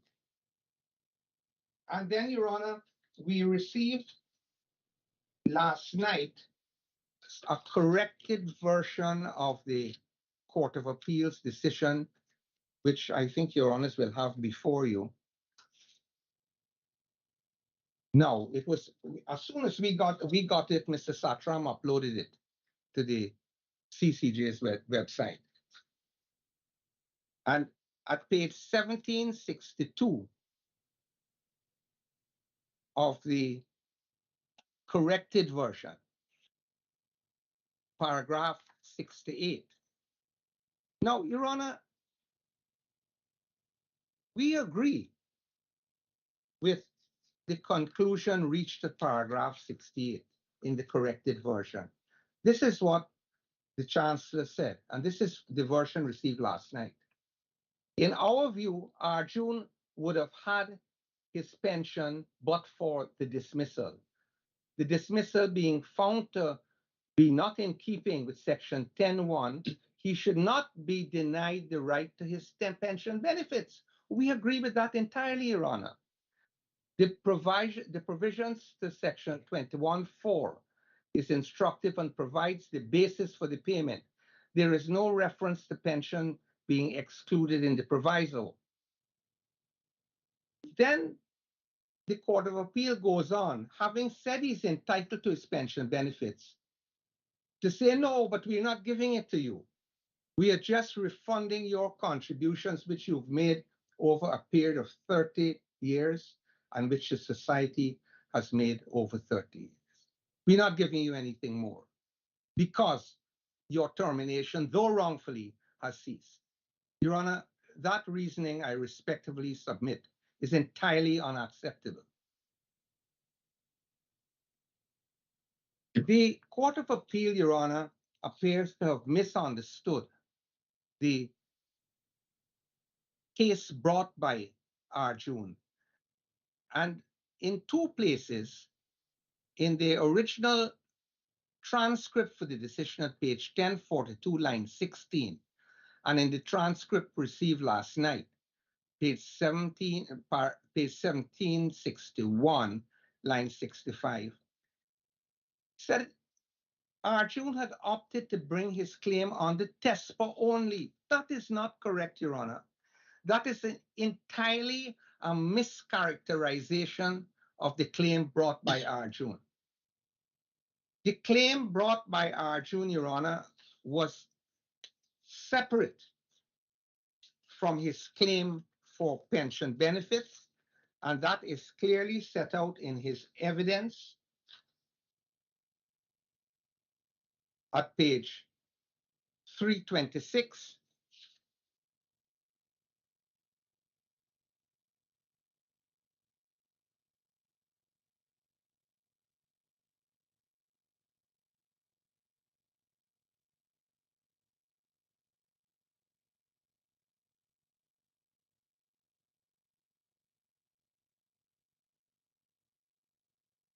Your Honor, I can't find it, but what he did say there was his 326, that my claim on the TESPA is separate from my claim on the pension benefits.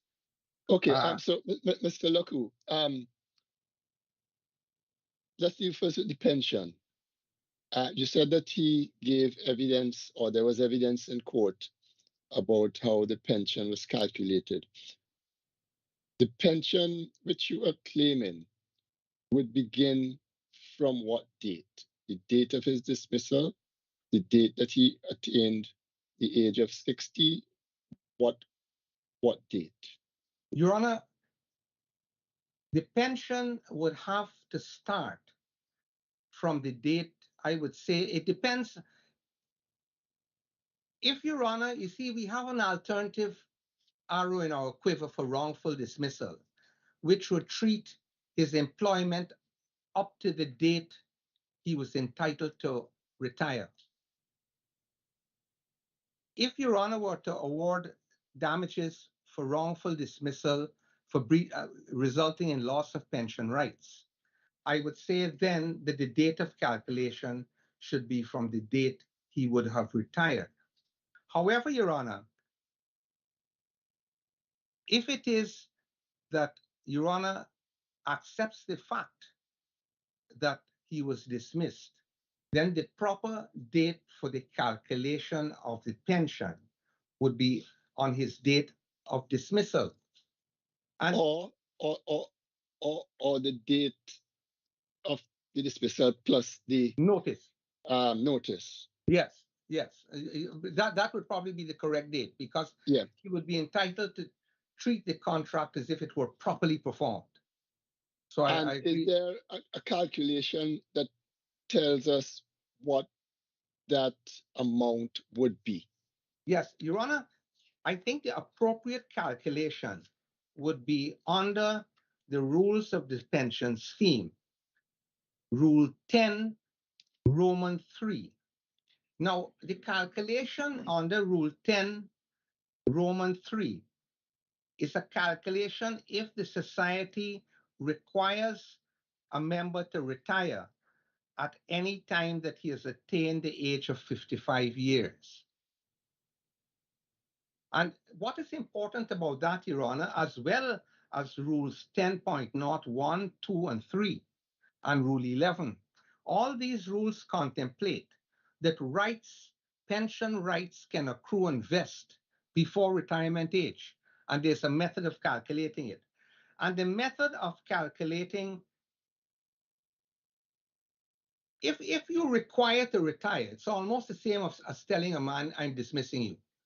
Please retire. That's very close to dismissal. And under 10.00 Roman 3, the calculation is done under 10.01. That is the method of calculation, which was the exact calculation which was done by Arjoon. But sorry, Mr. Luku, Yeah, allow me to interrupt. Certainly, Your Honor. The High Court judge made an award of pension. Yes, that is correct. And calculated the pension. Calculated the pension based on the evidence of Mr. Arjoon. And that has not been appealed. That determination is not on appeal before us. The cross appeal is against the award of pension. The award of pension at all. Right. So what engages me is if there was a determination in the High Court of the amount of pension which should be paid, and you are saying that it was wrong of the Court of Appeal to not uphold that award, then aren't we left in a position where we allow your appeal, if you are successful, and say that the judgment of the High Court is restored? Your Honor, I would respectfully submit that is the only course that this court ought to take. Thank you. And I will refer Your Honor to the relevant pages where the pension was calculated by Arjoon, starting at page 327. And then, Your Honor, after page 327, there were 2 pages of evidence that were missing, and I had to apply to this court to include them. So the pages, and just for housekeeping, the 2 pages that follow page 327 are 1065 and 1066. We apply to the court for leave to include those pages. And okay. I think we get the picture in relation to the pension. Yeah. The thing that troubles me, did the trial judge, in addition to pension, order severance pay? Yes, please, Your Honor. And in your view, is that defensible? Is that in order? Yes, please, Your Honor, because there is only one circumstance in which severance pay would not be payable on the TESPA. And as Your Honor has raised that, if I may refer to section 21 of TESPA,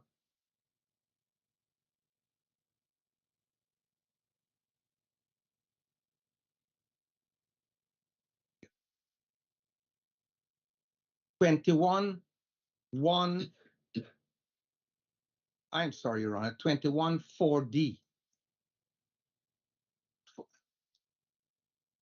First of all, Your Honor, severance pay is payable on severance. There's no doubt about that. But then we have to look at subparagraph 4D, where And these are exceptions to the payment of severance pay.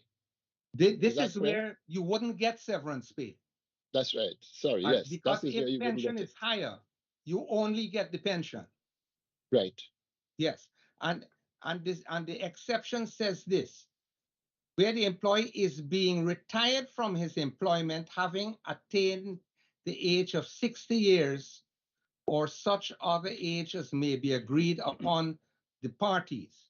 Now, both the High Court and the Court of Appeal found that he was not retired, he was wrongfully dismissed. He was dismissed. In the normal context of award of pensions, you do not deduct any other pensions are treated as a collateral benefit, which you get in any event. And you do not deduct them from statutory entitlements. I have cited in my submissions those cases. But of course, our TESMA makes an exception and says this: whatever may be the general principles of law, if you're being retired from the employment having reached the age of 60 years, you don't get your severance. You only get the pension if it is more. If, of course, the pension is less, you get the higher amount, which is the severance. That's under the proviso. But, Your Honor, that is the only exception. And Yeah, but Arjoon Mr. Lucky, you can't have it both ways, can you? A while ago, you equated being made to retire with being dismissed. Now, this situation here, this exception to obtaining severance says you don't get severance if you are being retired. First of all, back up. At what age was his pension quantified? Wasn't it at age 60? Yes, Your Honor. Well, and because he was dismissed in the year of retirement, the calculation fair was enough, the same. fair enough. In any event, the difference would be de minimis. But the point is, the calculation was at age 60. So the statute does not speak to it specifically, but can't we reason by analogy? What the statute is saying is that if you're getting your pension from age 60, then as long as what you're getting as pension exceeds what you would have gotten as severance pay, you don't double dip. You just get your pension.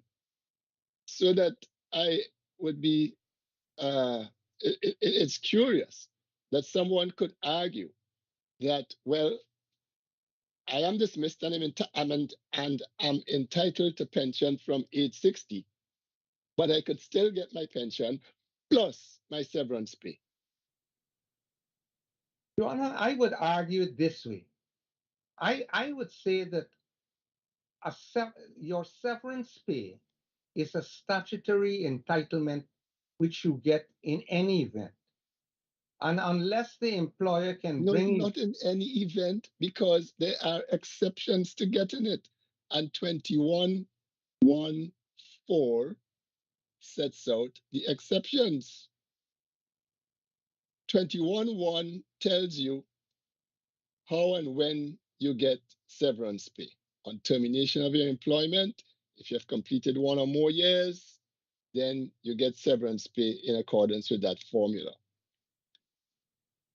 And subsection 4 says, well, all of that we've just said, it doesn't apply where the employee is being retired from his employment, having attained the age of 60 years.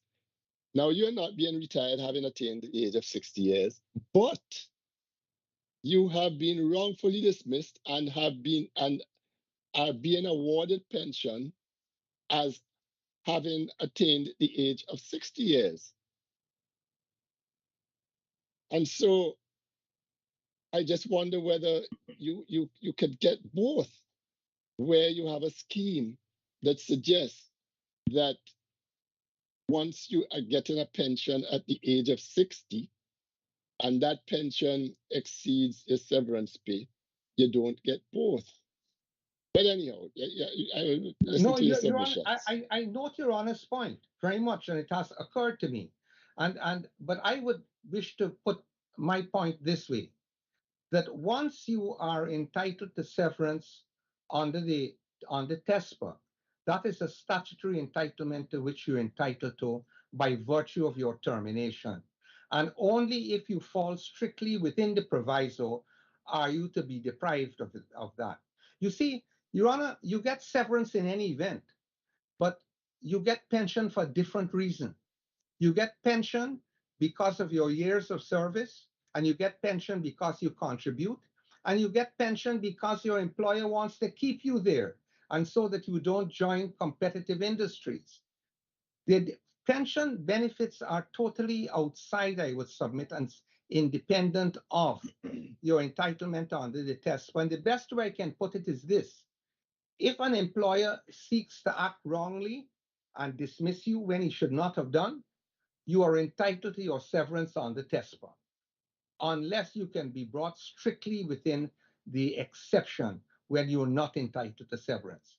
That is the best I can do on that point, Your Honor. Mr. Lacour, Mr. Lacour, with respect to what President raised, is it that other courts in Guyana have been awarding both the pension benefits and the severance in these sorts of circumstances? And if so, can you explain which courts and how?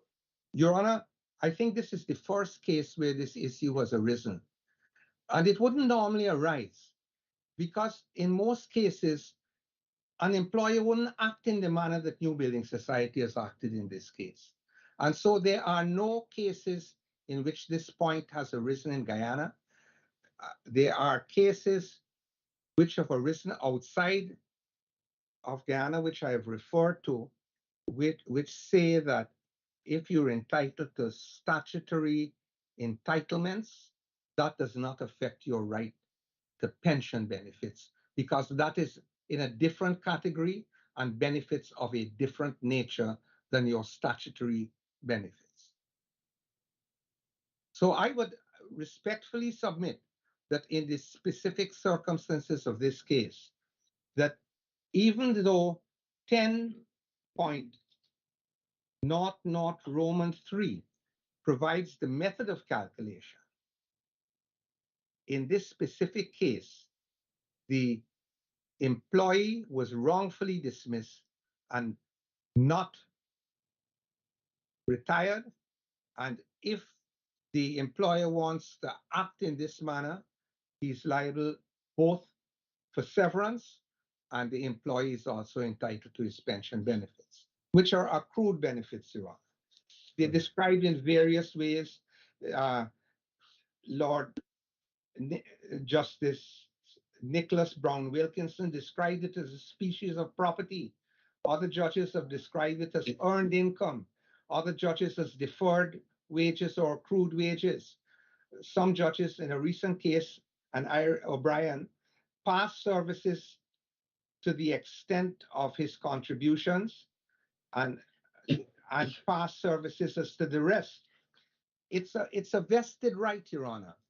And Mr. Lacour, is he also entitled to reasonable notice as well, in addition to severance?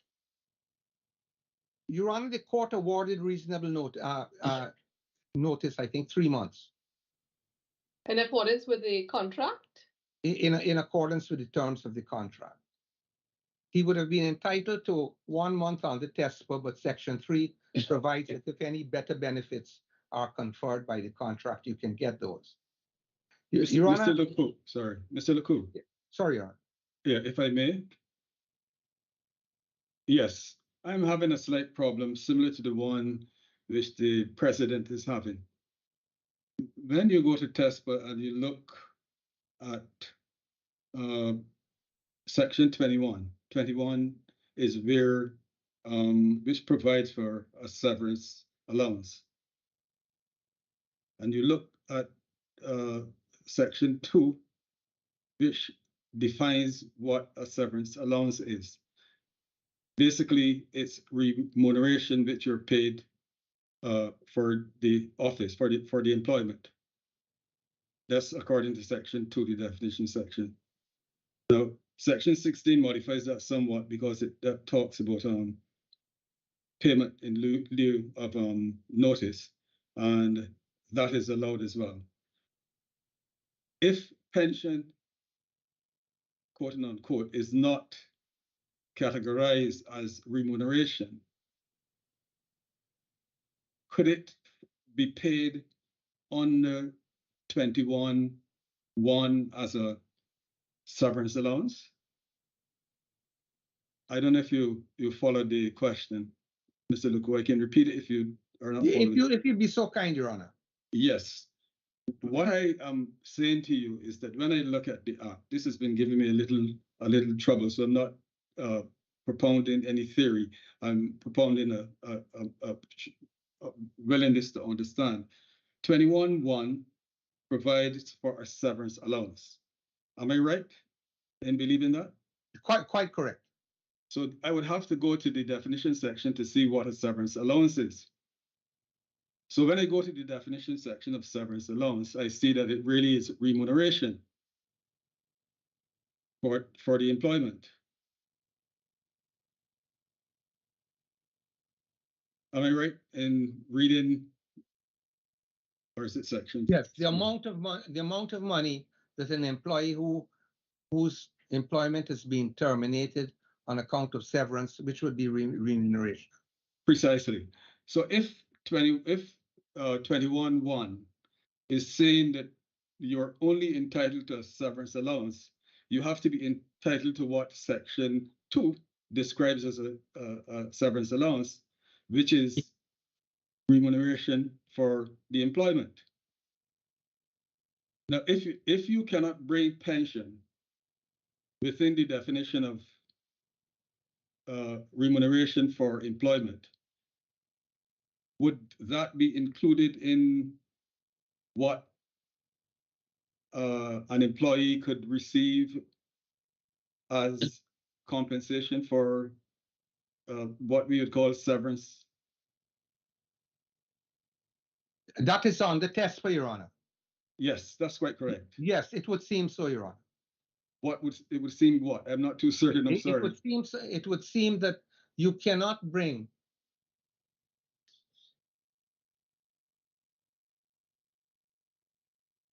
Your Honor, I think we should look at it from the perspective that severance is entitled to be compensatory on the TESPA for the loss of based and calculated based on remuneration.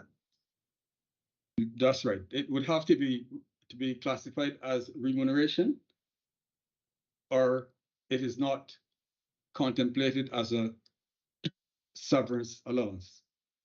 For the purpose of calculating severance pay.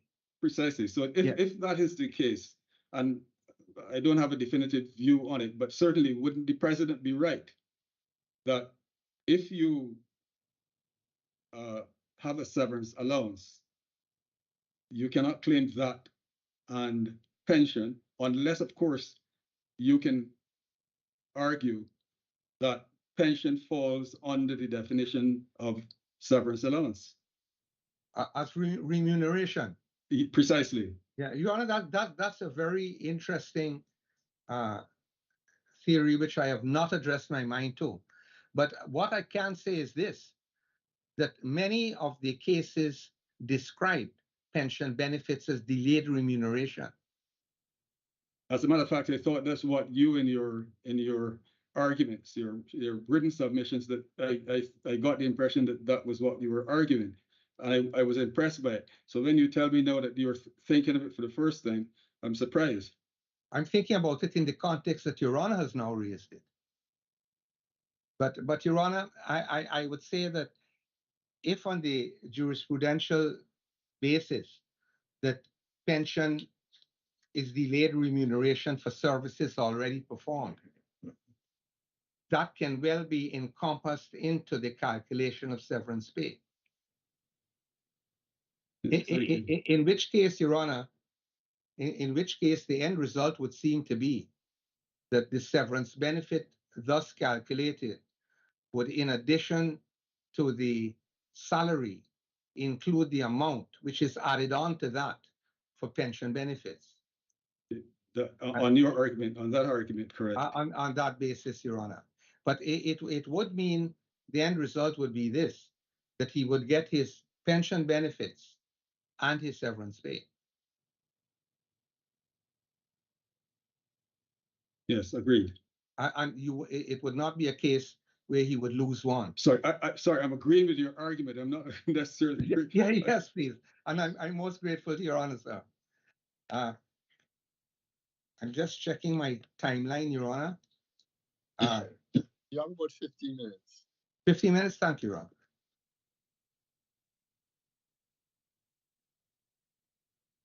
And as Justice Barrow says, Your Honor, you're obliged to use all 15. Your Honor, the pension was calculated, and Your Honor had asked this, and I couldn't find it at the time, by Justice Reynolds at page 905, 906, and 907 of the record.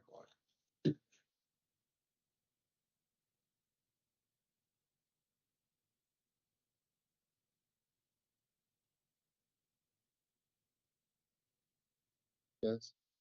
Your Honor, the point was raised, and I think will still be raised by my learned friend, that the reason why the appellant is not entitled to pension is because the rules are silent as to what happens in the circumstances where a person is wrongfully dismissed. Now, Your Honor, I have referred already to the nature of pension benefits as deferred remuneration. And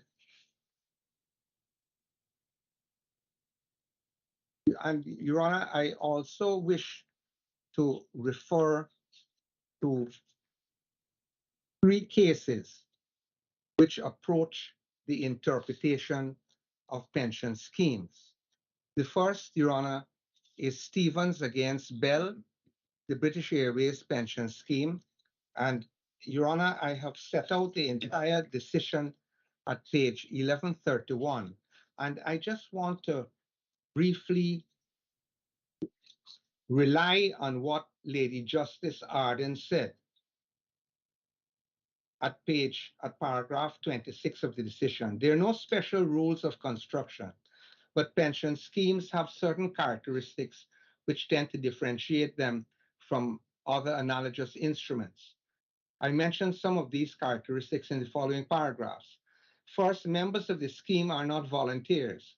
The benefits which they receive under the scheme are part of the remuneration for their services, and this is so whether the scheme is contributory or non-contributory.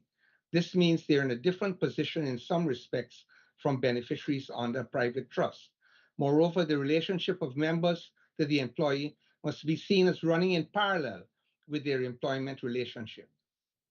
And then she goes on to say this. Second, a pension scheme should be construed so as to give a reasonable and practical effect to the scheme. The administration of a pension scheme is a complex matter, and it seems to me that it would be crying for the moon to expect the draftsman to have legislated exhaustively for every eventuality.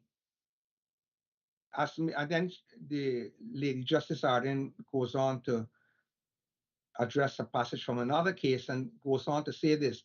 In other words, it is necessary to test competing permissible constructions of a pension scheme against the consequences they produce in practice.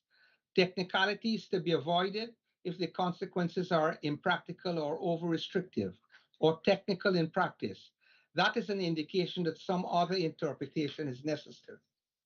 And Your Honor, that was followed by 2 chancery cases using the exact wording of Lady Justice Arden.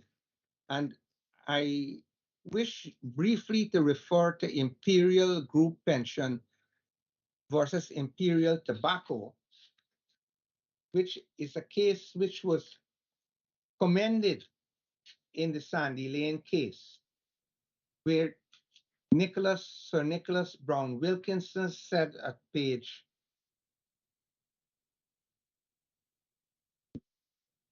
597E, as the Court of Appeal have pointed out in Behelstead versus Barclays Bank, a pension scheme is quite different. Pension benefits are part of the consideration which an employee receives in return for rendering of his services.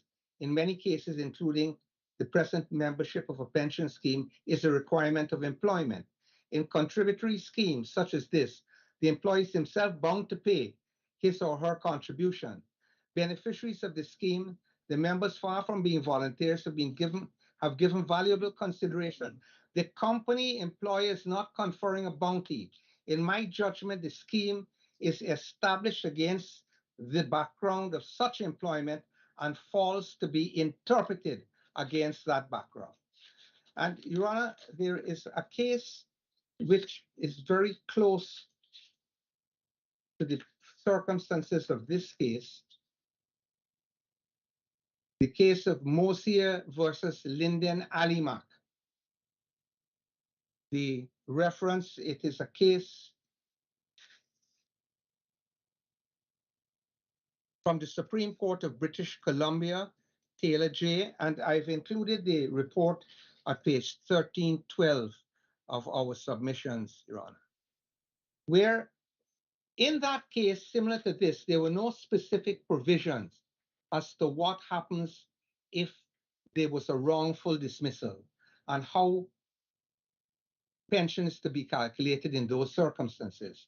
And Justice Taylor, paragraph 24, said this: I must ask whether either of these classifications cover an employee who does not choose to leave before retirement age, who is willing to work for the company until the time and who would have done so but for his dismissal. The document is, I think, understandably silent as to the situation which arises if an employee is dismissed by the company without cause before reaching retirement age. This is a possibility which an employer would be reluctant to mention. The document is not a contract drawn up between parties for their execution, and I cannot assume that it was intended by them to encompass all the terms of any agreement between them. Plainly, it was not. In order to make, and then paragraph 27 in the conclusions, in order to make the scheme as promised a workable one, I find that the term must be implied to deal with cases such as the present, in which long-time employees are dismissed without cause before reaching retirement age. And in that case, Your Honor, the award made by the court was to calculate pension up to retirement age. Your Honor, these principles have been You have submitted that case to us? Yes, please, Your Honor. And it is submitted to you and it is attached to our authorities and starts at page, just let me get the page for Your Honor. It is uploaded from page 1312.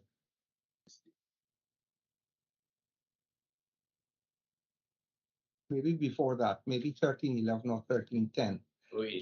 1308, thank you. Uploaded from 1308. It's been submitted to you. Your Honor, there is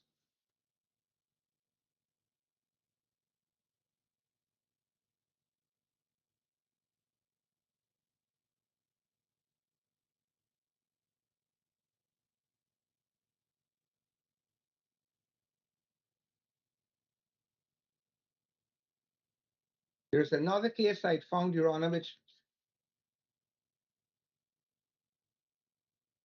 cited, which sets out the same principle.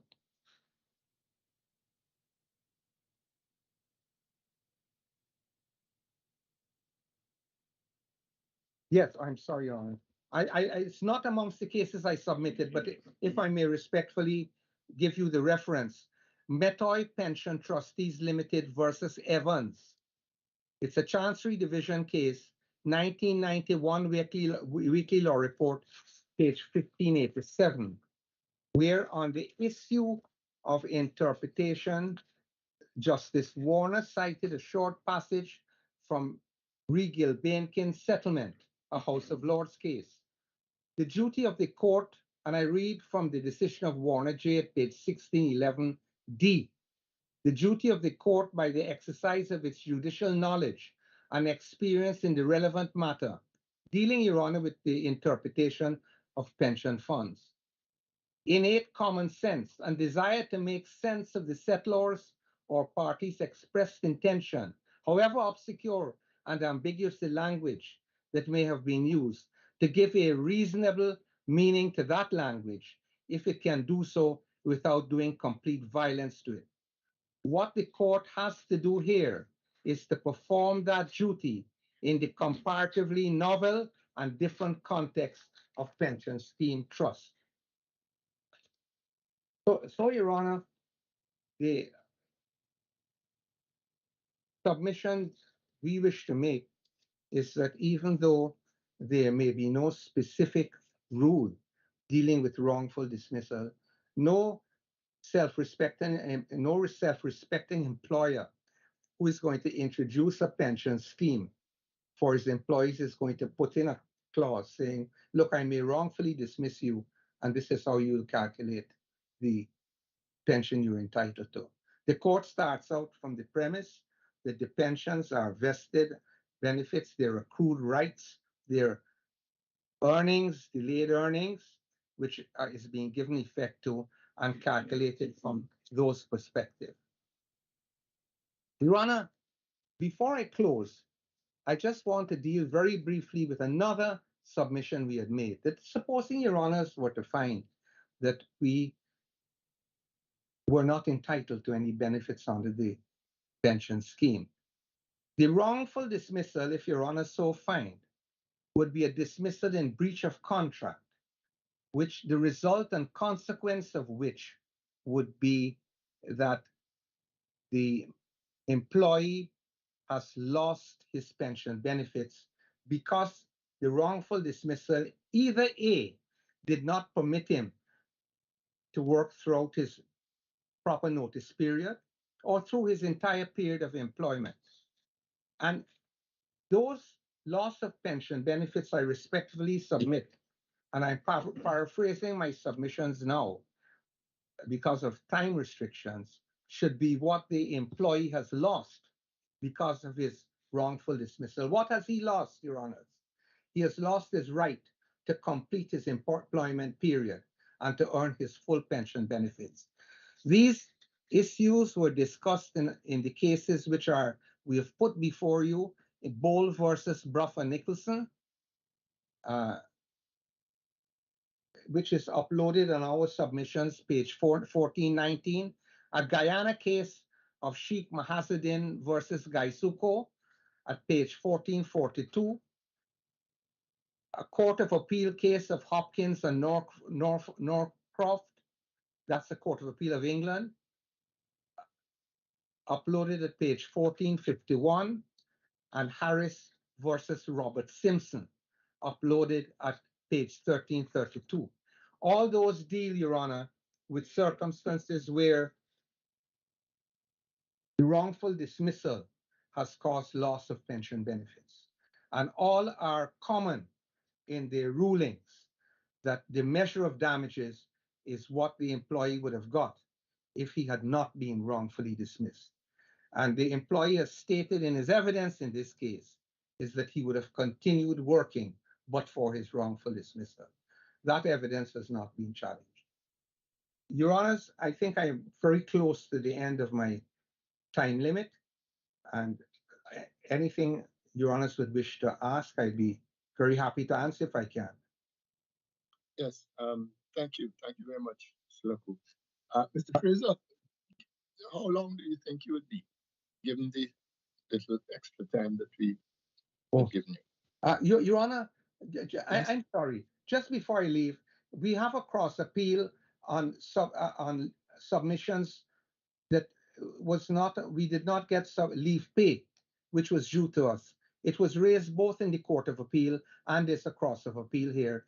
There are references in our submissions to the relevant evidence and statute, and it has not been contested. It's a small amount, about $1.6 million.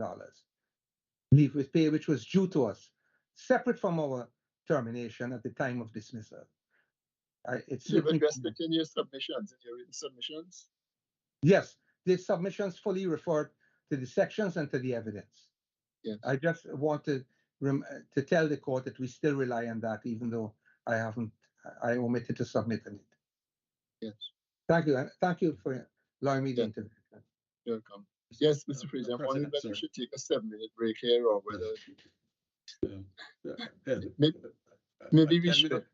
Yes, we come back about 10 minutes almost. We'll come back at 12:30. So we take a break until 12:30.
Honorable President. We're getting ourselves together, thanks. Sure.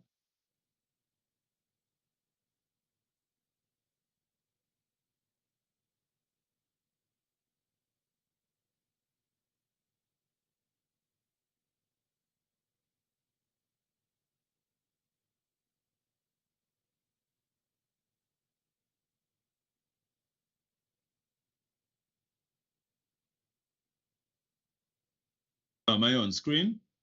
Yes, you are, and we are hearing you. Thank you.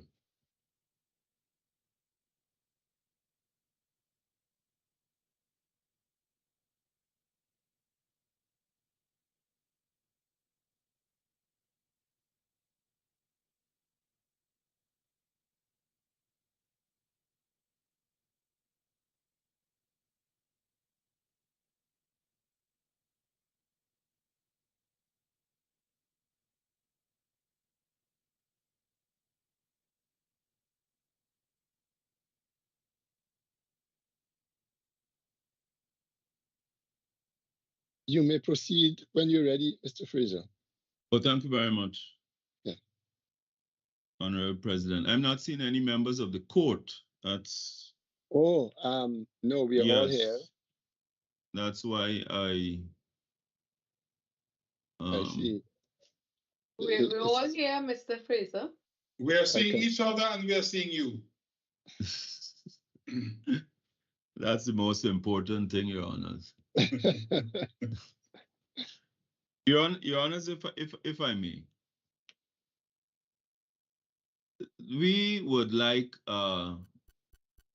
perhaps to go to a more traditional approach to the pension scheme than it being viewed from the position of earned remuneration or earned salary. We understand, Your Honors, that the pension scheme has very specific provisions in relation to entitlements on retirement. The gold standard is the retirement date, the 60th birthday. If you do not reach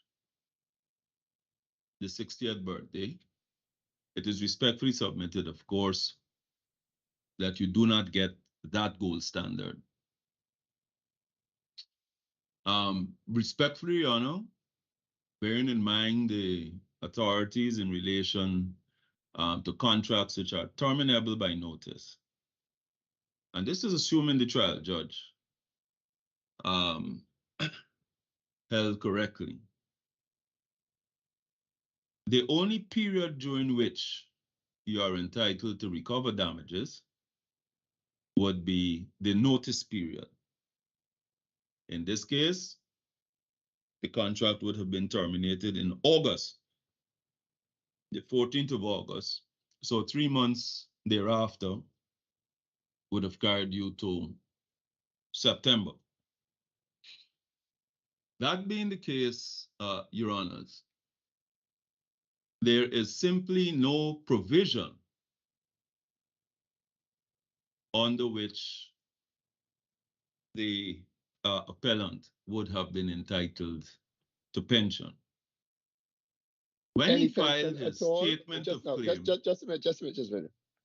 You referred earlier to the gold standard, but yes, assuming that he isn't entitled to the gold standard, is he entitled to a silver standard? And if so, what is that? Or is he entitled to the silver standard would be the return of his contributions, Your Honor. But that's not a pension, is it? Well, that would be the silver standard. Your Honor, I understand. Just pause 1 minute, please. Doesn't the very scheme make provision for retirement, subject, of course, to approval from 55? So the gold standard is not an absolute. The gold standard is not an only standard. The gold standard you speak about is a standard which, if you reach, you get the maximum amount of pension. That's why it's what you call a gold standard. But there are Yeah. other standards. When the president asked about other standards, there are other standards, because from age 55 you can get pension. What standard is 55? The 55 standard, like if you apply for early retirement, would be a very high standard. And in this case, the appellant did in fact apply for early retirement by letter dated the 1st June. When Mr. Locke was presented, he indicated that at the time that the letter was written, sorry, not 1st June, 12th June, that at the time the letter was written, Mr. Arjoon considered himself free from any sort of suspicion, and it did not get a response until the 16th of July. However, on that very day, that is the 12th, the New Building Society wrote to the appellant, interdicting him from duty, so that when we speak in terms of gold, silver, and other standard, we respectfully submit that following the interdiction and the dismissal, then his benefits, if any, must be considered within the 3-month period after the dismissal. Now, we understand in relation to early retirement, etc., that there are lower sums which are calculated in a very logical way. However, similarly, if you go to dismissal or if you go to retirement, then he only gets back his contributions. So there are several levels. If, of course, he's dismissed for cause, then 11 provides that it puts it in the discretion of the managing trustees as to whether to forfeit, etc. Your Honor, I think that coming through, this is despite the fact that the appellant's submissions or the appellant's evidence included a calculation. I do not believe, Your Honors, that we are entitled to disregard the express provisions of the pension scheme. Almost every single calculation requires the action of the actuary, because obviously he has to deal with what is accumulated funds, etc., etc. Mr. Fraser, I'm sorry to interrupt you, but I think I'm a little confused. There are two different things that I think maybe are going on now. Are you on the submission that because you have not challenged the quantification of pension if it is payable, that regardless you can challenge it? Is it because the submission was made, and I believe our brother Justice Barrow raised the point that the trial judge quantified the amount payable, and that has not been challenged?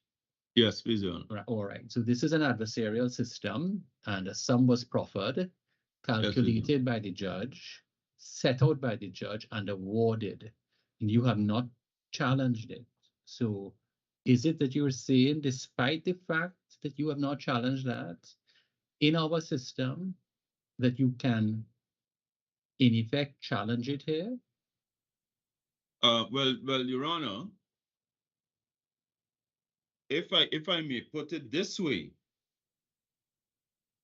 the calculation that was put forward was based on the provisions which the plaintiff, as he then was, considered himself entitled to, and he we understand that, but in the you are saying they're wrong, right? Your point is it's wrong, isn't that it? The point is, Your Honor, that under the terms of the deed,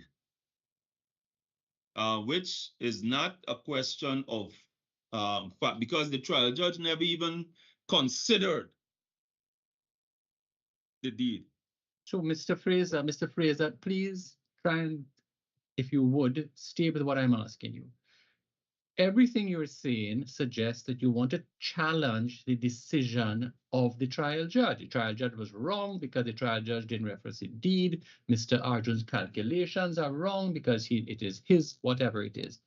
My simple question is, according to the rules of the adversarial system, if you have not challenged that finding of fact by the trial judge, can you come before us now and do so? That's all I'm asking. Well, Your Honor, I cannot say that we have not challenged it, because our position always was that the only thing that he's entitled to would be the return of his contributions. That was always our position. And it is precisely because of that that we have appealed to this court. So right, are we appealing from the trial judge? I have your submission. You can move on. Yes, from my please, point of view, you can move on. Mr. Fraser, I can tell Mr. Fraser. Yes, sir. I can tell you I'm under the disability of not being able to see you, Your Honor. I can tell you, and I'm saying this with a smile, that I am very fully seized, as my brother Jamadar, with the proposition that this is an adversarial system, and to my mind, as a practitioner of some years standing, there is absolutely no way I would have allowed you to get away with mounting that challenge at this stage if I were your adversary. I'm just telling you. Yes, please, Your Honor. But what we're asking the court to consider is what the actual pension scheme document says. And it is in that regard, and this is... With respect, Mr. Fraser, you cannot ask us to do that because you did not ask the High Court or the Court of Appeal to do it.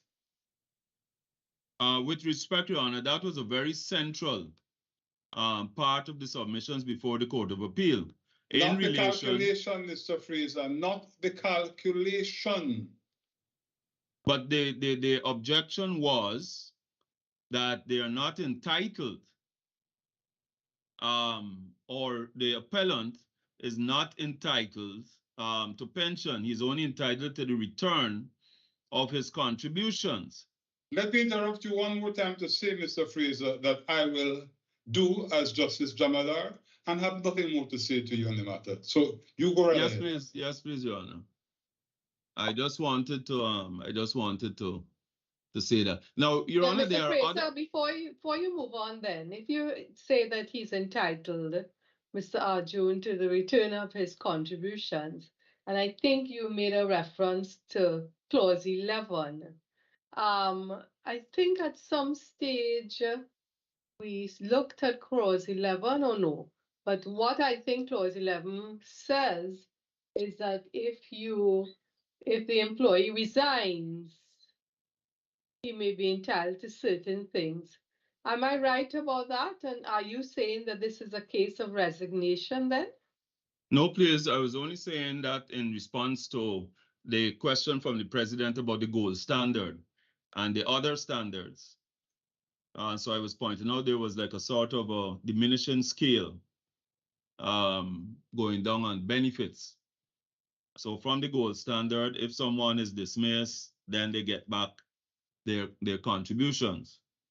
But Your Honors, in view of the observations of Your Honors Jamadar and Barrow, I do not propose to dwell on that subject anymore.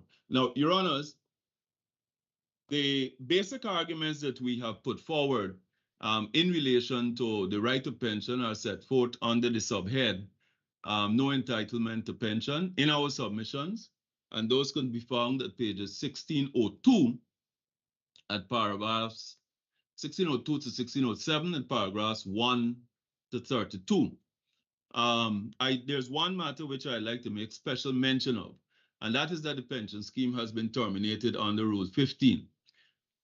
Your Honor, the reason why we mention it is because we do not feel, bearing in mind of the possible implications, we do not feel that we should not have brought it to the attention of the court.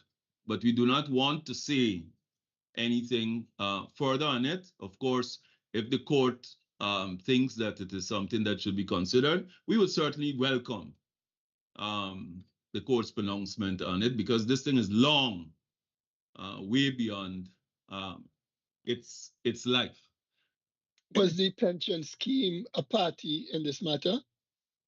Yes, the managing trustees are a party in this matter. No, the trust company is a party. And yes, the trust company is a party, but the signatories are between the managing trustees and between NBS, the managing trustees and the trust company. So that, but they are parties here, and nobody, I suppose, realized what the provision said, and the matter continued. Mr. Fraser, the observation made that up until his dismissal, pension contributions were still being collected from Mr. Arjoon. Is that correct? Yes, and we are very mindful of that, which is why we are saying, Your Honors, that this is something which we have to bring to the attention of the court, so that any decision that is made by the court hopefully would be helpful, because the society, I'm assured, has taken legal advice on it.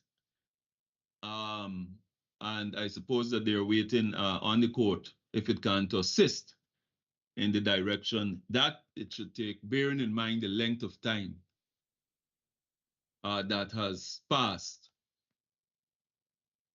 Your Honors, if I may just briefly continue on this issue. No, don't move on. No, don't move on yet. I am troubled by this now. Yes. Is this something where the apex court is being told this, that it has expired, been a fraction of time, etc., and we, the apex court, are to conduct an inquiry into whether this is the fact when it expired? No, sir. Then what are we supposed to do? No, sir.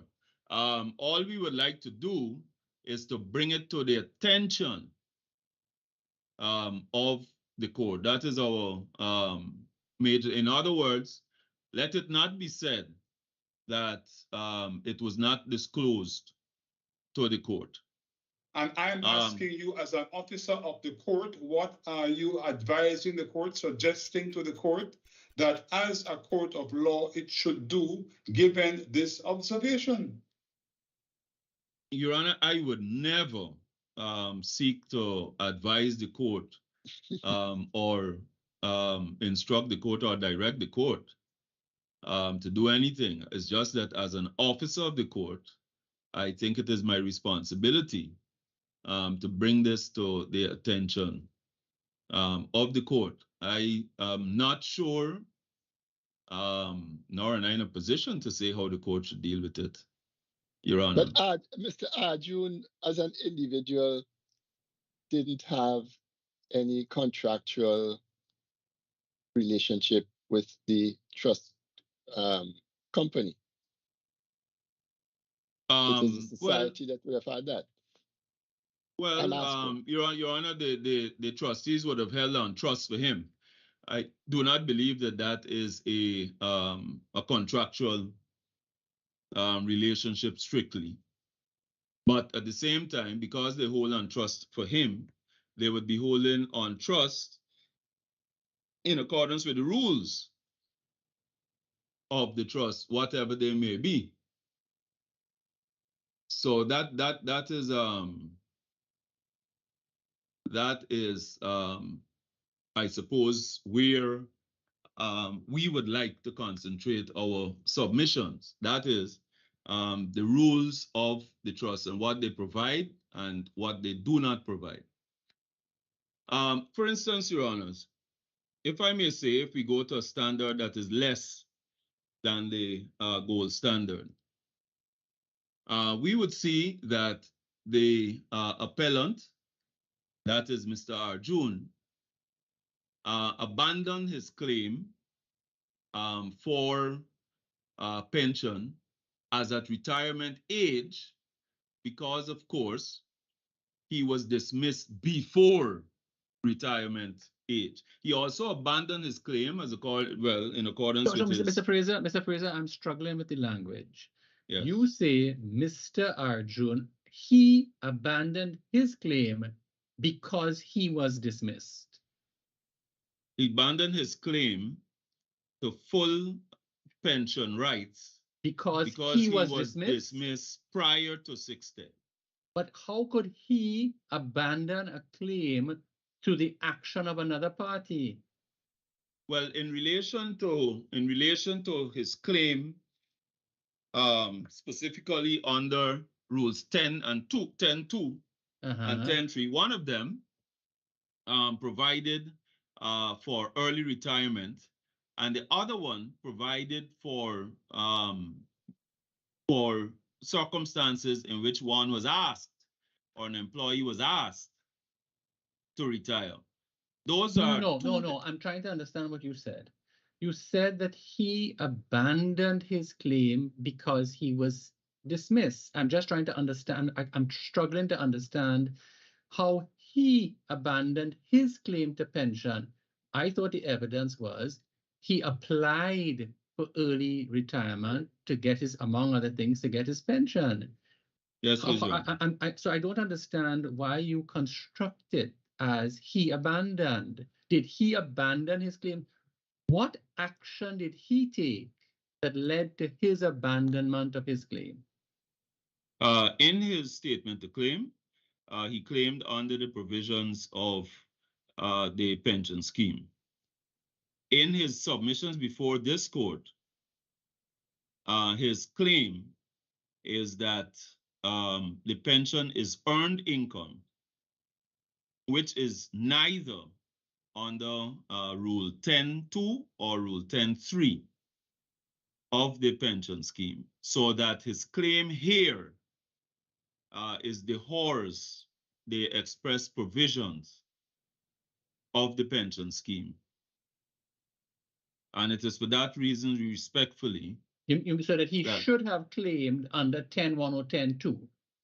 Is that what you're saying? He did in his statement of claim, but he also claimed for breach. But he has abandoned the claim for early retirement, and that was the basis on which he had proceeded. So having abandoned his claim for early retirement and having abandoned his claim under 10.3, where he's asked to retire, his only limb now is earned income. Just a second. When you say he abandoned those things, this is prior to his dismissal. Is that correct? In the submissions before the court, he's not pursuing them. I see. Okay. Right. In other words, the submissions which Mr. Lakou has filed, with which we are presently faced, he's not pursuing them. Because he's pursuing other relief. Because he's pursuing the earned remuneration angle. Now, in respect of the submissions... Mr. Fraser, please forgive me for interrupting you, but I can't resist. Mr. Fraser, Mr. Arjoon is not advancing any claim. He is simply asking this court to uphold the judgment given by the High Court in his favor. That's all he's doing. So all his claims, as you know, as a matter of law, are subsumed in the judgment. Yes, please, Your Honor. However, we still have to come back, Your Honor, to whether or not he is entitled to anything other than his contributions. And all we are establishing is that he is not entitled under any provision of the NBS pension scheme. That is what we are seeking to establish at this point in time. And in that regard, Your Honor, Mr. Loku has set out a number of authorities which go towards, or which he's using towards, establishing that pension is an earned right. Unfortunately, Your Honor, when we look at these authorities closer, they are less than supportive of the position which he is advising. If we take, for instance, Your Honor, in support of his proposition that an employee would have a right to pension even when or if dismissed, he refers to a case of Mackey against City of Moncton. When we go to Mackey against City of Moncton, we see that it's basically a public law case which was brought against a local authority. So that when the court is holding that the employee was wrongfully dismissed, the court was able to go to the meeting and say, look, the meeting that was held dismissing the employee was illegal, and therefore the employee was entitled to all of his pension up to and including the period of his retirement. Respectfully, Your Honor, that is not the situation here, because we're not dealing with a public law situation. We are dealing with a private law situation. So a contract, once terminated, whether rightly or wrongly, has a finite position. Secondly, Your Honor, Mr. Loku also relies on Shove and Dong Surgical PLC. This is another case which Mr. Loku relies on.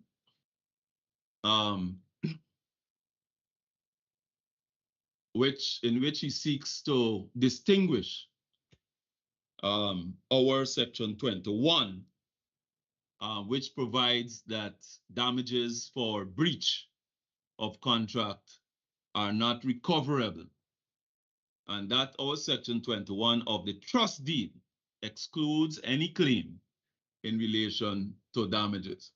However, albeit in Shove, although we find, or although the trial judge, held that there was no contract between the parties, and therefore the employer could not rely on it.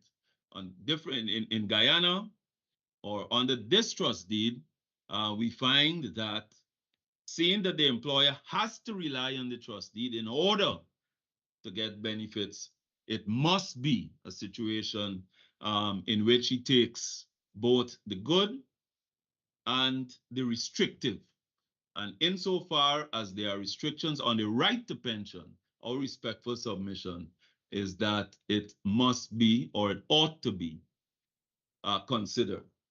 Now, Your Honors, I know that we have dealt with wrongful dismissal, but the wrongful dismissal is at the crux of this case, because I think almost everything, as the President pointed out at the beginning, flows from that. And if I may, just briefly, Your Honors, I think it is difficult to look at the decision of the trial judge and conclude that he has considered any primary facts from which he could have inferred or drawn the conclusion that the appellant had not been wrongfully dismissed. The judge, with respect, conducted an investigation in which Mr. Or the appellant, Mr. Arjoon, was the coordinator of all the information and all of the documents that were part of that investigation. And that investigation was considered by the judge, was concluded by March. Respectfully, Your Honor, you cannot ascribe findings as of March 2007 to a dismissal in August 2007. Now, Mr. Laku has, I think, graced us with a lovely little passage, which I would like, if I can, which I found very, very, very instructive here. And the passage comes from Rubel Bronze and Metal Company Limited, 1918, 1 KB at 315. It says, in every case, the question of repudiation must depend on the character of the contract, the number and weight of the wrongful acts or assertions, the intention indicated by such acts or words, the deliberation or otherwise with which they are committed or uttered, and on the general circumstances of the case. If the matters alleged to constitute a repudiation are contained in written documents, then it is for the court to determine whether such documents evince a determination not to be bound by the contract. But if such matters consist of acts of conduct, then it is for the jury as judges of fact to determine whether repudiation is established.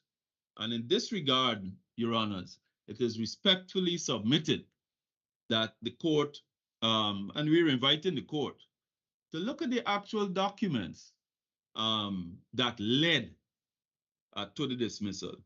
And we would respectfully submit that if Your Honors look at the actual documents that led to the dismissal, the court would find it easy to find that the appellant had acted in a manner that was inconsistent with the continuation of the relationship of employer and employee. The conduct on which the judge, the law judge, relied upon is not applicable or relevant to the actual dismissal. Now, in respect of the relation of the dismissal to pension, respectfully, it is submitted, if we can convince the court on the first issue, respectfully, it is submitted that if it is established that the appellant was properly dismissed summarily, then his entitlement under the pension scheme would be at the discretion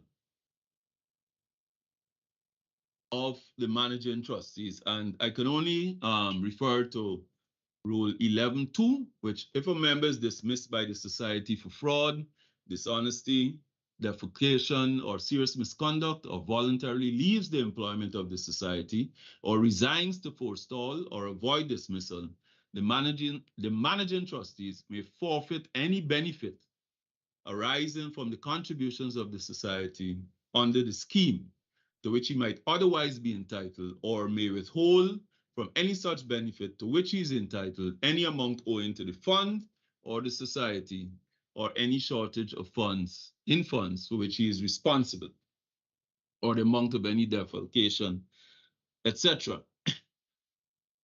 Your Honor, we would like also to support Mr. Fraser, Our submission- before you move too far off from where you were, part of the argument around wrongful dismissal for Mr. Luku, as I understood it, was the procedural aspect, in which he suggested that a question of the two things. First of all, he said, first of all, as a matter of fact and finding, the reason for the dismissal was not really non-attendance, but was in fact based on negligence, fraud, and I believe it may have been gross or serious misconduct. I forget which one it was. Part one. Part two, he said that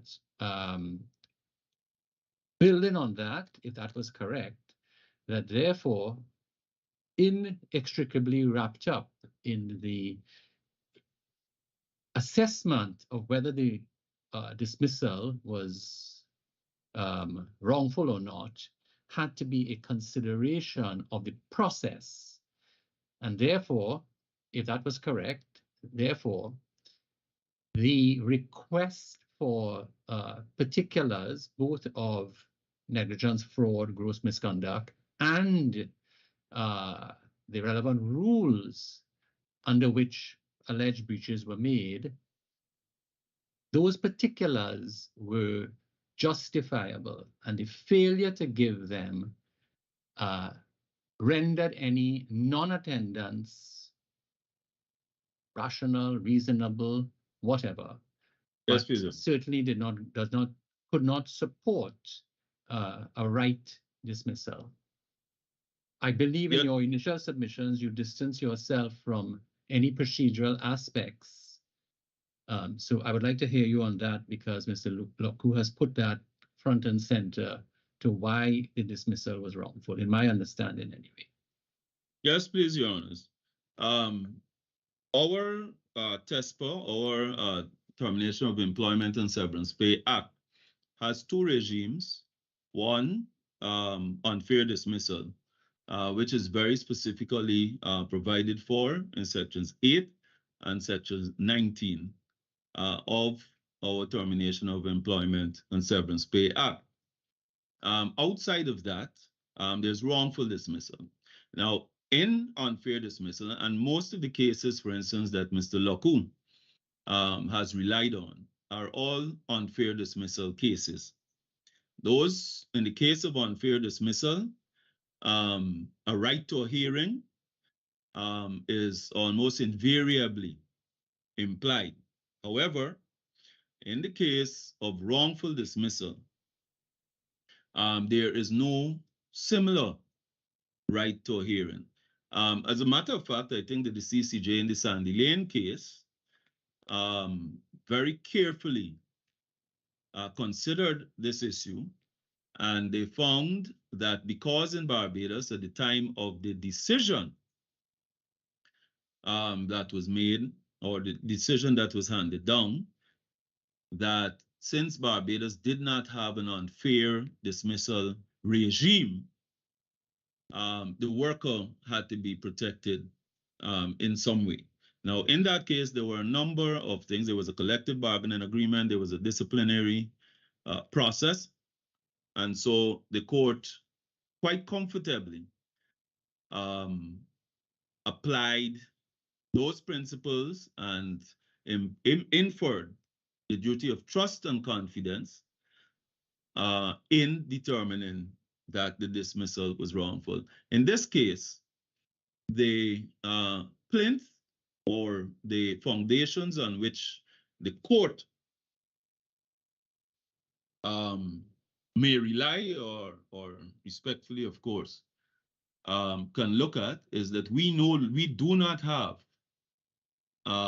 the absence of an unfair dismissal regime, unlike Barbados.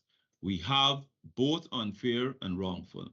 And in wrongful dismissal, if we apply the Johnson and Ulysses case, in wrongful dismissal, the duty of trust and confidence, which is implied, does not apply in the case of manner of dismissal.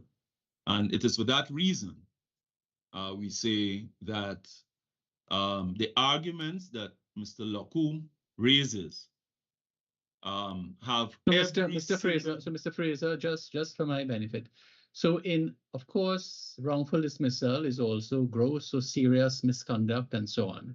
Unfair dismissal is a sort of a standard where you have, yes, your right to be heard, and people get a chance to, you can put people on corrective streams so that employment and relations, industrial relation standards can be met and people can continue in employment, right? You have those opportunities, yes. All right.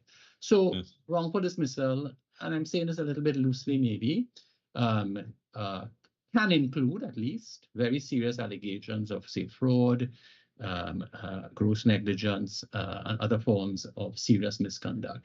And yes. Your position is that if an employer makes those allegations against an employee with the consequences of summary dismissal, an employee has no right in law to be heard, or if allegations are made and they are deficient in particularity, no opportunity to ask even for particulars or details in order to explain or justify or defend. That's your position.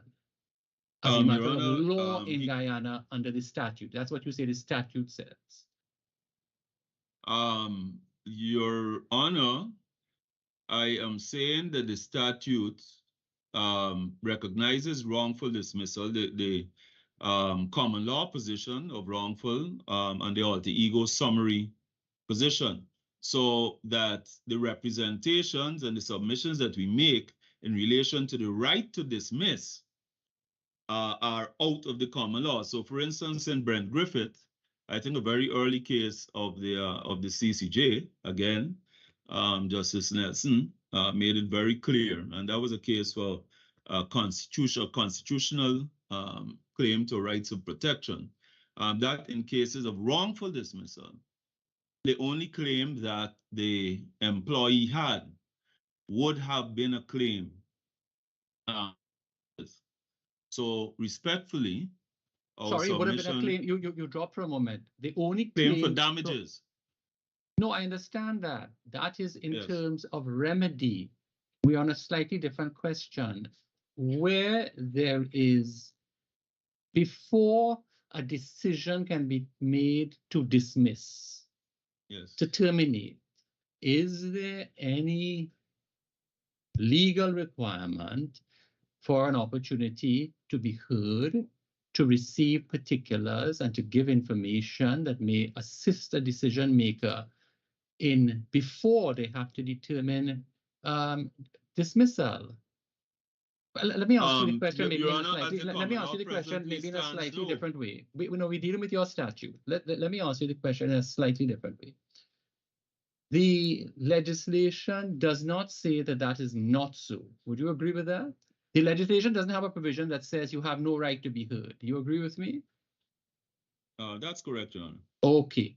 But the legislation does say you can summarily dismiss, you can terminate for serious misconduct. Yes, as well as good and sufficient cause. And good. So the legislation never prescribes the legal standards for the process before that is enacted. Agreed? In relation to unfair dismissal, we're talking about wrongful dismissal. Is it subsection 8, whichever one it is, 7? Right. Well, for summary dismissal, Your Honor, no standards are set, which is why we go to the common law. Yes. Right. And the common law in relation to wrongful dismissal provides that even where the dismissal is wrong,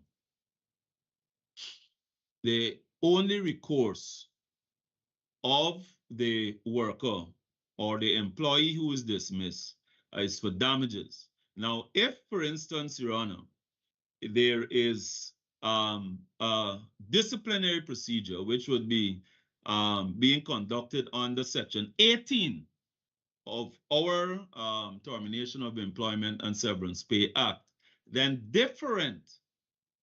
No, Mr. Fraser, I understand, in other words, if I'm going to discipline you, I have to give you a right to be heard. But if I'm going to terminate you, I don't. Fair enough. I understand that's what you're saying. I understand the common law is, to be. Is the common law fixed and immutable?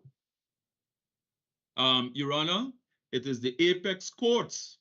I agree. That determine whether it is fixed or immutable. I understand that. Should we consider that there are certain constitutional values that maybe should influence what should operate in this context that you have described as the law? Your Honor, as I understand it, to develop the common law.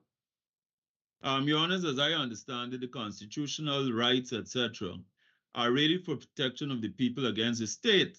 No, I'm not talking about strict enforcement of rights. I'm talking about standards and values.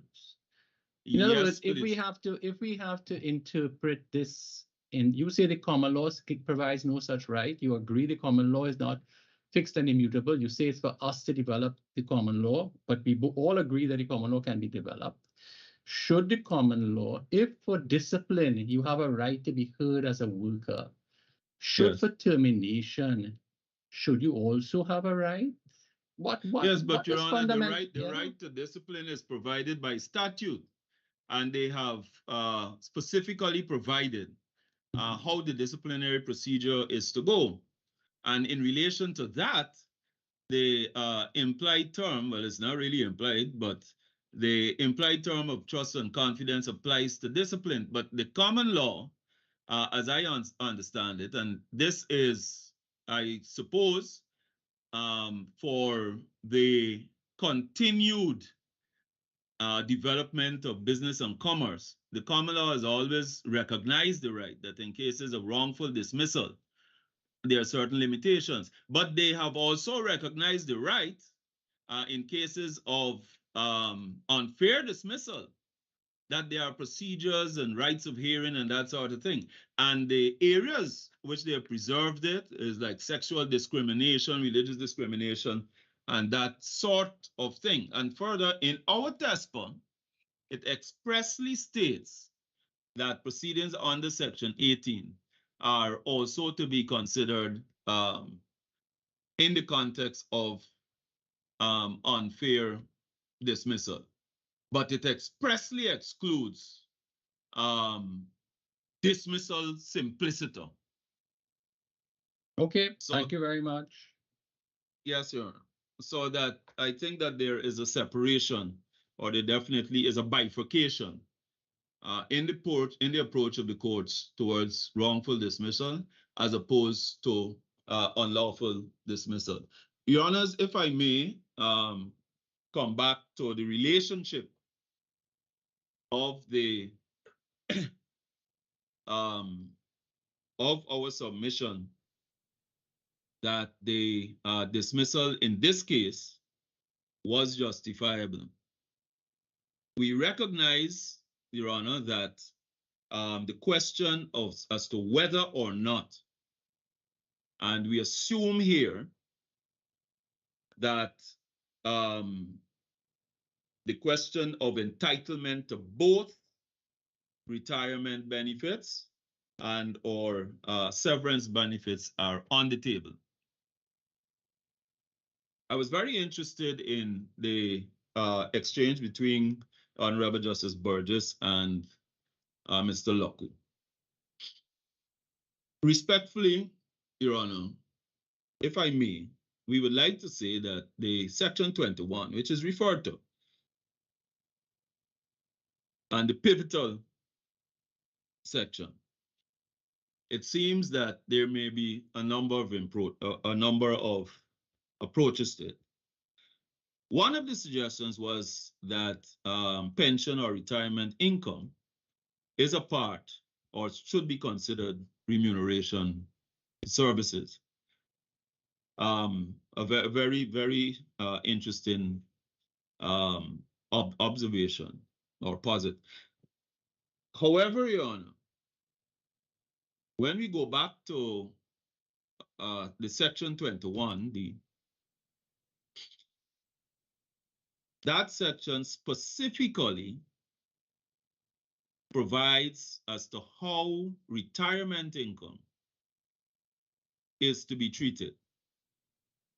So respectful submission, please, Your Honors, would be that insofar, and this is within the context being discussed between Mr. Burgess and Mr. Loku, insofar as the retirement income is being considered, our respectful submission is that it would be specifically dealt with in section 21 and therefore does not fall to be considered as remuneration for work done. With that in mind, Your Honor, we would respectfully submit that even if the court finds against us on wrongful dismissal, the appellant would not be entitled to both wrongful dismissal or severance allowance as well as the pension. But in relation to the pension, Your Honor, we will assume that if the court finds, as we are submitting, that it cannot find for both, it would mean then that the appellant stands and falls on the award by the judge in relation to wrongful dismissal.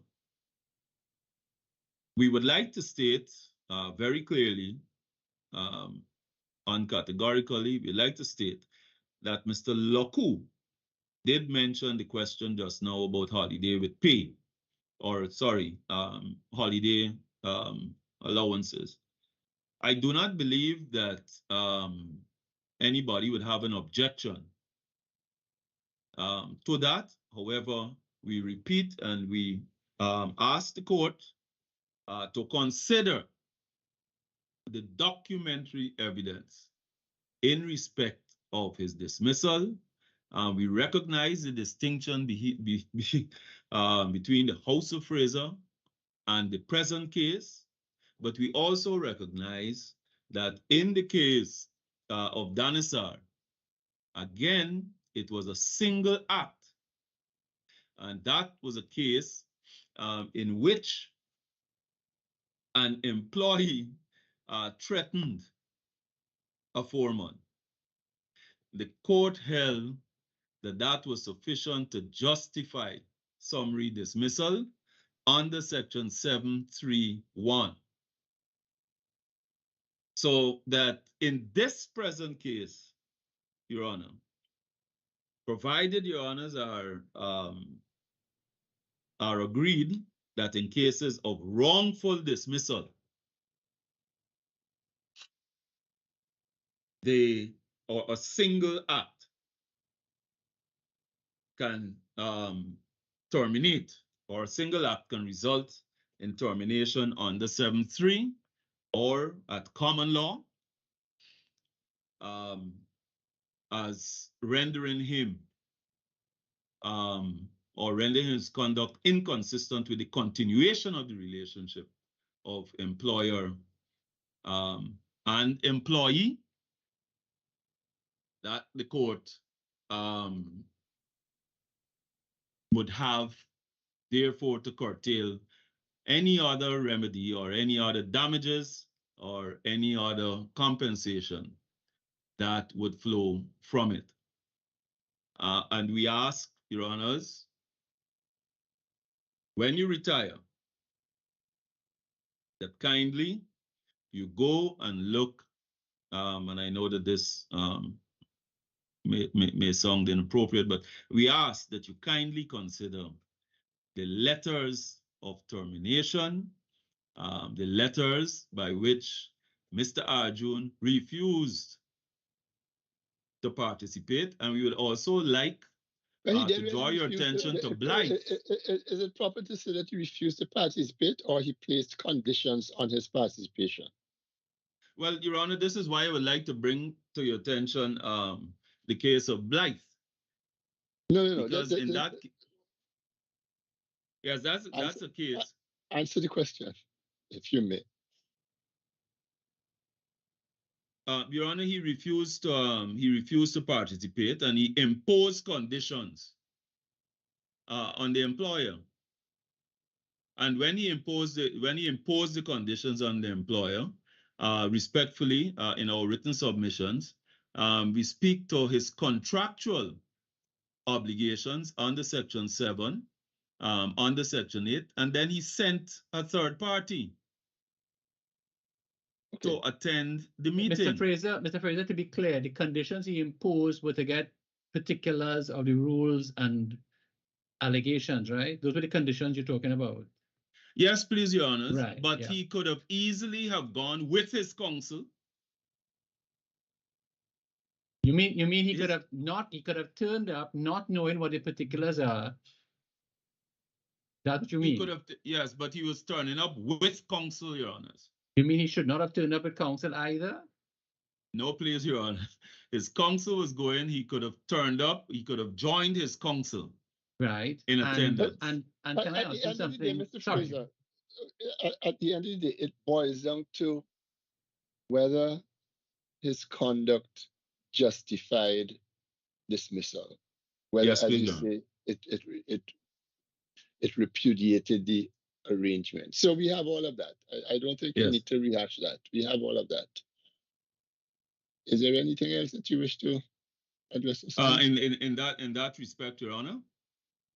Well, in any respect, you have, I think, come pretty close to exceeding your total time. Well, President, Mr. Fraser had, I think, about 15 minutes to respond, plus the extra time. So I believe he's gone way beyond. And we have your submissions in writing. Yes. I mean, there isn't anything extra that you want to say to us, is there? Only, Your Honor, just to emphasize the importance of the conduct, which was completely disregarded by both the Court of Appeal and the trial judge, and they sought instead to concentrate their efforts on the pre-dismissal investigations, which, of course, we can't challenge, but there is no inference in relation to dismissal that could be drawn from that. The only facts from which inferences can be made are those facts which occurred on or around the 14th of August 2007, and the immediate facts leading up to that. In relation to the pension, we respectfully will rely on the provisions of the pension, and insofar as the court can find that the dismissal was in fact justifiable and it was a proper summary dismissal, then we would ask the court to recognize that the provisions of the pension deed, the managing trustees have the discretion to determine what to do. And if perchance the court finds that he was wrongfully dismissed, we would ask the court to find that the authorities on which my friend relies are largely authorities in which there's a statutory underpinning, in which the guarantee of pension is embedded, whereas there's no similar embedding of the guarantee of pension in our regime. In England, there's a statutory regime. In Canada, there's a statutory regime. So all of the cases in which my friend relies to establish that pension is earned remuneration and protected, respectfully, do not apply. So let's sum up, Mr. Fraser. If he is regarded as having been properly dismissed, he's not entitled to anything. Is that the case? If he's entitled, Your Honor, and we have never shied away from that. To If what? he's properly dismissed, he's entitled to the return of his pension. And there's a Guyanese case, Shanks, I see. Okay, fine. which, You don't need to go into the case. I just want to sum up. And if he yes, is not properly dismissed, if he was wrongfully dismissed, just say he's entitled to what? Pension would but not be- severance, or severance but not pension? Which one? no, if he is wrongfully dismissed, then the court will, or the court is likely to award him severance. But no pension. But yes, but he would not be entitled to pension at the same time. Okay. And particularly, No, you don't need to go on. I don't want to, I just want you to summarize in a very succinct way for my own benefit. well, the one thing that I wanted to add, Mayor, Your Honor, was that President, I confess that I am not feeling well after having gone 1:30 and having had to listen to Mr. Fraser for the last hour rather than 15 minutes. So if we could terminate very shortly, I'd be very grateful. I'm not feeling well. Yes. Mr. Fraser, I think we have heard all of your submissions, and we have them in hand. So I want to thank you. I want to thank Mr. Laku for your submissions, both oral and in writing. We would look at them naturally. We would reserve our decision, and we will make that decision available to you as soon as practicable. So, thank you, Your Honors. Madam Deputy Registrar, you may close the proceedings. Thank you. Thank you very much, Your Honor. Thank you, President Saunders. Thank you, Madam Justice Rajnathli. Thank you, Mr. Justice Barrow. Hope you feel better. Thank you, Mr. Justice Burgess, and thank you, Mr. Justice Jamada. Thank you, Counsel, and thank you to the staff of the Caribbean Court of Justice. This court now stands adjourned. Good day to all. Thank you. Thank you very much.